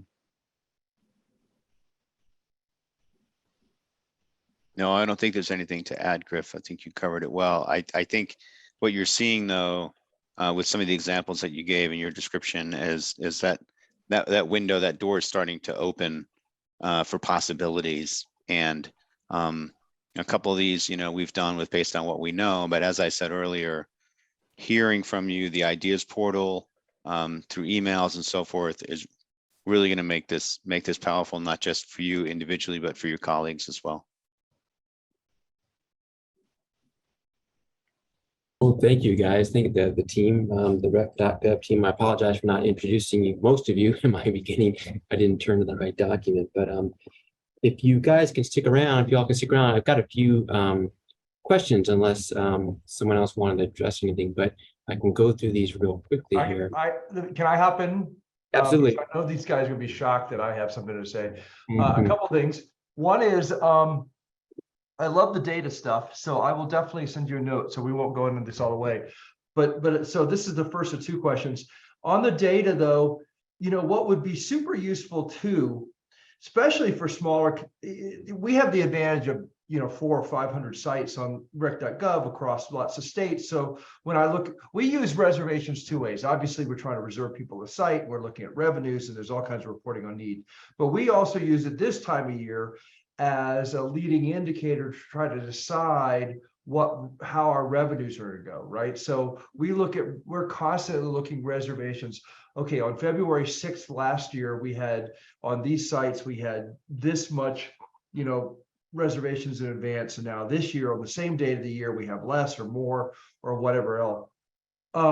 Is there any ability in a disguised way where you're not giving any proprietary information to share similar data across all reservations of the Forest Service? Say, hey, here's like a monthly report that sort of says, for all of our Forest Service or even beyond Forest Service, for all of our recreation reservation operations and camping on January 31st of 2021 or 2022, we had this much. I don't know, it's hard to compare because it's not sort of same source sales, it's sort of apples and oranges.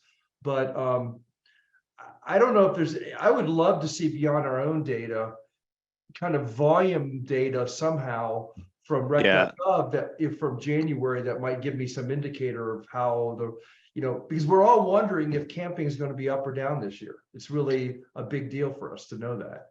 Yeah, Warren, that's a great point. And from Booz Allen, we're running a similar business as you, right? I'm wondering where camping's going. January it was down, February it was up a little bit, from my seasonal predictions for my own business. I think we can do that. The aggregated stuff might be a little bit more challenging because we're constantly adding new The same things. store sale problem. Yeah, you're not comparing apples to apples. Yeah, but I think we could. I think we could go back and look at, if we just wanted to get a sort of anonymized baseline, we sort of know what we had inherited in 2018, and we kind of track that a little bit differently. So we could share something like that. We could conceivably do it on a regional basis. We could even do it on an individual basis. Yeah, so I think that's a great suggestion. And, while I'm not going to promise that we can give you what you want tomorrow, I think coming with these ideas, we can work together and find a solution that's at least supportive of what you're trying to achieve, even if it's not exactly what you've asked for. Yeah, so I think that's my first input. We can leave it at that. I will send you things like we'd like to see about our own concession data. Yeah. But a higher view, across all your data, disguised in some way you're not giving anything proprietary. Well, I mean, I really think the Forest Service should care for their own planning. How many visitors expect this summer, that kind of thing. So that's what first thing. The second thing is a smaller point, and I didn't hear in this, but we've talked about before, but I just want to raise again, is to some extent, I think the biggest opportunity for the Forest Service, if they really want to increase revenues, and that's both the concession revenues and their own, is filling midweek inventory, right? The Forest Service, I mean, with some exceptions like up in Sedona, the Forest Service campgrounds run at 2/7 occupancy, right? They're full Friday and Saturday, and there's a handful of people in there during the week, or nobody. So we're looking at other pricing schemes that would maybe get people in the week. And we've looked at midweek discounts, but that doesn't totally solve the problem. One of the things we're trying to get to is maybe doing weekly rates, because that would sort of say, hey, if you're interested in the weekend, we got a great deal for you, stay the whole week, and we'll give you 5 days for the cost of 7. And it implies that the system needs to have the intelligence to sort of say, if a weekly rate exists, once somebody's booked at least 7 days, they apply the weekly rate. So I understand there's complexity in there. Is there any ability to maybe have that kind of capability sometime in the future? Yeah, so I'll attack it from the technical side, and then Griff, maybe you can attack it from the policy side. We are actually implementing that. We have a new client on coming on board the Navy. We're onboarding some Navy campgrounds, and they do that for somewhat of lodging. So we've had to look at weekly and monthly rates. Right. So I think that's coming, and the way that we do it, there's a couple of different nuances. So we'd want to talk to you about how we actually measure that rate, and then what happens when somebody books for 8 and they cut it back to 6, and making sure that those things are consistent. From a policy perspective, Griff, I don't know if you have any information, or somebody else in the Forest Service, about the ability to be able to, change rates in that way.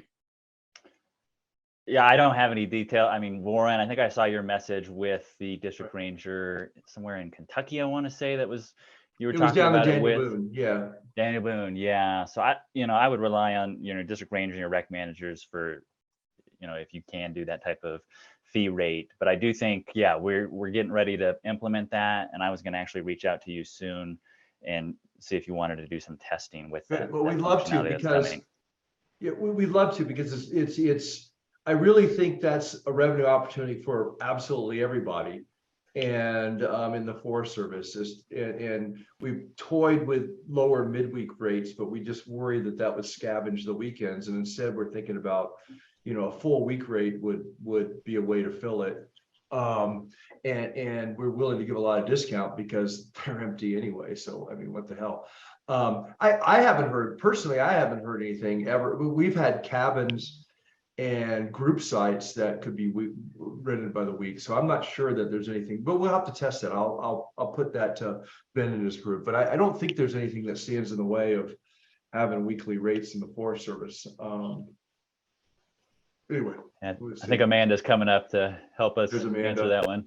Yeah, Warren, you would just need to propose that to the authorized officer. There's nothing in the permit unless there's something unusual that was in the prospectus that precludes it, but the way that the standard language is, it should be fine. It would just be up to the authorized officer to we even put it in our bid. So they're all excited about it, and then we all sort of had the buzzkill when we found out we couldn't do it. So but we'll get there. And more from the camping side, you can set whatever discount you want per number of days. So depending on how you want to adjust that language, I'd be happy to walk you through how the feature would work. Okay. All right. Well, if there's a way that we can work around, we can do that'd be great. I'll send you a note. Hey, Best thing, Ryan, what do you? Mhm. yeah, I was moving on. So if you have something else to add there. Nope. Yeah, there's another question in chat about had a feature to tell you when a site opens up in the season for really popular campgrounds. And I was wondering if you could talk about some of the things we're doing for that. So right now we are looking at ways to notify visitors when sites are available after a cancellation. So going from like a reserve status to available. But the release of like the first time that campsite is releasing for that season is something that we try to communicate using a few different visuals on the campground page. We do rely a little bit on the open text for like the alerts and the public page, but any social media, any comm support you can have around that initial release date is always helpful. And then use the widgets or those public page visuals as some secondary assistance. Yeah, a future iteration of that availability notification might be reminders of, hey, this is going to go on sale tomorrow or go on sale Friday, that we're going to allow visitors to set. But that's early stages. We're doing discovery on that now. There's some tools out there in the public domain, but we're trying to provide it for our users as well. I see another comment in chat by Esther. Just wondering if we wanted to just address this. Esther, appreciate your comment that you would use Scan and Pay if there was a secure way to contest those individuals who may cancel their payment when they actually did stay. So they scanned the QR code, if I understand it correctly, initiated the process, sort of canceled out of it, but occupied the site regardless. I don't know, Griff or Ryan, if you want to kind of speak to that, the security aspect of that. Or just Scan and Pay was set up as a replacement for the fee tube. I think much in the same way that the risks of the fee tube, that somebody can rip off the receipt and still say that they have it and not put any money in the envelope, is a similar risk of saying that they will pay once they connect, and then that payment never goes through because of either setting a dummy credit card number or similar risks there. But it's for those with the proper intentions, just an alternative option for payment. Yeah, and I'll just go ahead, Griff. Go ahead, Griff. I was just going to add, the offline payment, yes, that is definitely a tough situation. We can't necessarily police that, but if there's enough reception there for the payment to actually process, the manager on the ground, and as long as they have a hub account and they can pull it up on their on their mobile device, I guess their phone or a tablet of some sort, you can actually hop into the hub and look at your reservation management and see if that person has in fact actually paid. So there is that for compliance, but Esther, I agree, it's tough if there's not any cell phone service and the payment's made in an offline status. Yeah. Esther, I just wanted to kind of go on that she said if we put a code on the pay envelope, if the host is not there. And I think there is a provision for that. Yeah, sorry. Yeah, the app does provide that code. Right. And I think once the payment is initiated and confirmed by the user, I don't think there's any way to cancel it, even in offline mode. Now, of course, the individual could just never use the app again or delete the app in their account. But it's, again, as Ryan said, for visitors that are trying to do the right thing, there's really not a lot of ways for them to commit fraud. But if they want to stay and not pay, they're going to find a way, regardless of the system, I think. Go ahead, Esther.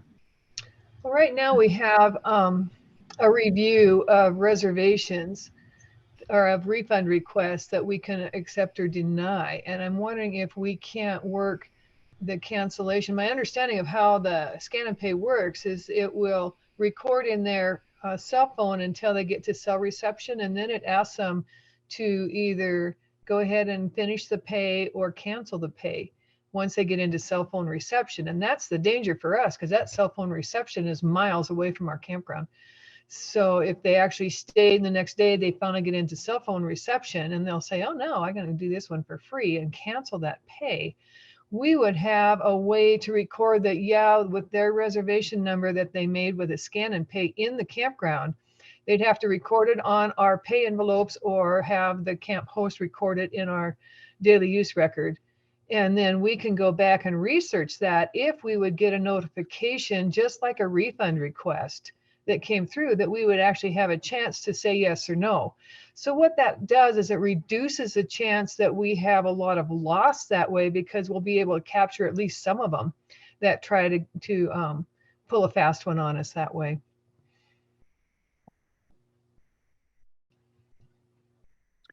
Brian, is that your understanding of how that works? I thought the confirmation was to push the payment, but there wasn't a cancellation option. I don't think there shouldn't be a cancellation option. It should automatically process. They might get a ticker that pops up that says open the app, so the payment will process. But Esther, they don't have an option to cancel the reservation. Now, if they never open the app or delete the app, that's where they could get around making a payment. We'll take a look, Esther, and see if we can't firm it up. Yeah, so if we have that payment guaranteed, then it's not, they just have to open the app to get it to work. But if we have their name and address and phone number that is recorded with that unique reservation number from the scan and pay app at the middle of the campground, I don't know how they would get that reservation number, because we don't have cell reception there. So whether it would record on the phone on the app without having connectivity or not, that's kind of my question. Is I don't know how that would actually get a number that we could have, that we could then trace them with and at least try to charge their credit card with that.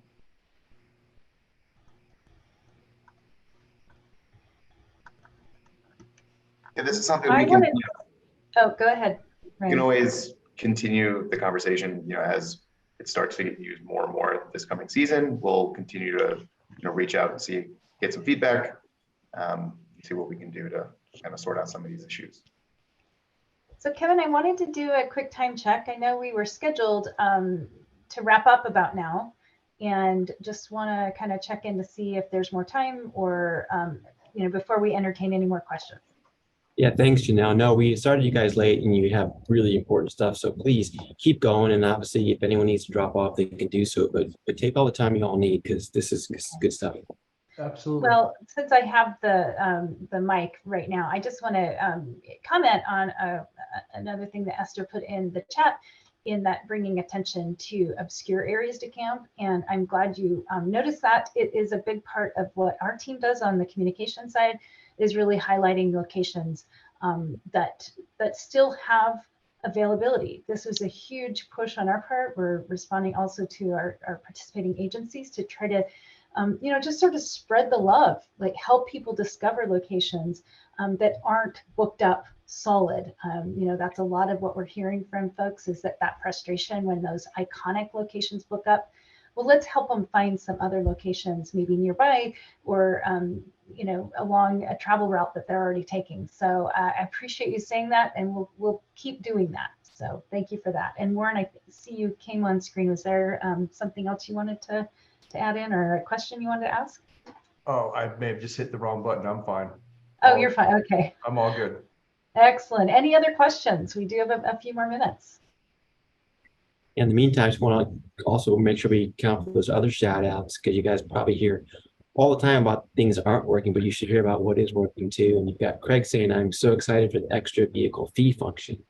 So that's appreciated. And Craig again saying, thank you for the flat rate feature, super nice. So there are obviously a lot of things that are working well. Yeah, I will say, even though I'm the whiner in chief about the reservation system, that this is the best rec.gov we've ever had in terms of the reservations capabilities and everything. And so my only other comment is, I don't know if it's out for bid yet, but would y'all please go, BAH, go please bid on the California one, because somebody needs to fix the California State Parks one. So anyway. Warren, I'll do that if you talk to the people in California. Well, you know what? I was going to say, I'd be happy to recommend you guys, but then sometimes with these public agencies, concessionaires giving you a recommendation might be a bad killer. thing. Yeah. It's a death. Gotta look at the particular concessionaire too, right, Warren? Hey, Warren, this is Yeah. Rick. I would say you're not the whiner in chief, you're the prodder in chief. Okay. And you've really pushed us to make it better and better. And your positive support and everyone else on here has really made a difference in the path that we've taken. So appreciate that.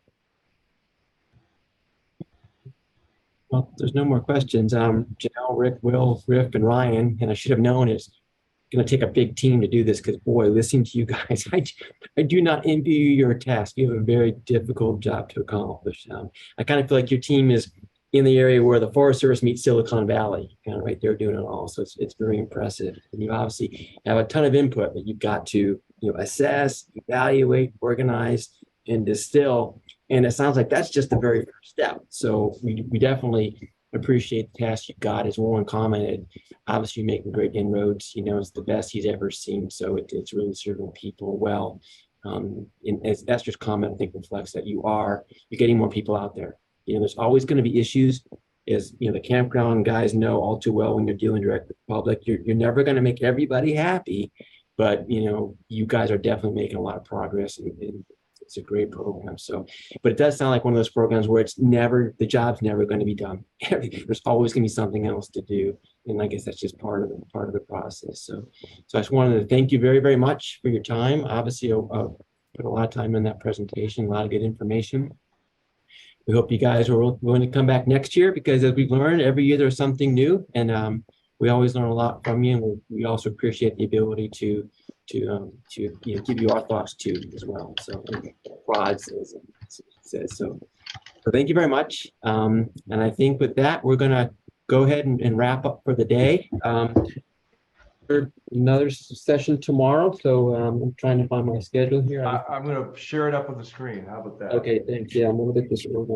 Tomorrow we start at 8:45 Pacific, so everybody can sleep in a little bit tomorrow, and it's a shorter day.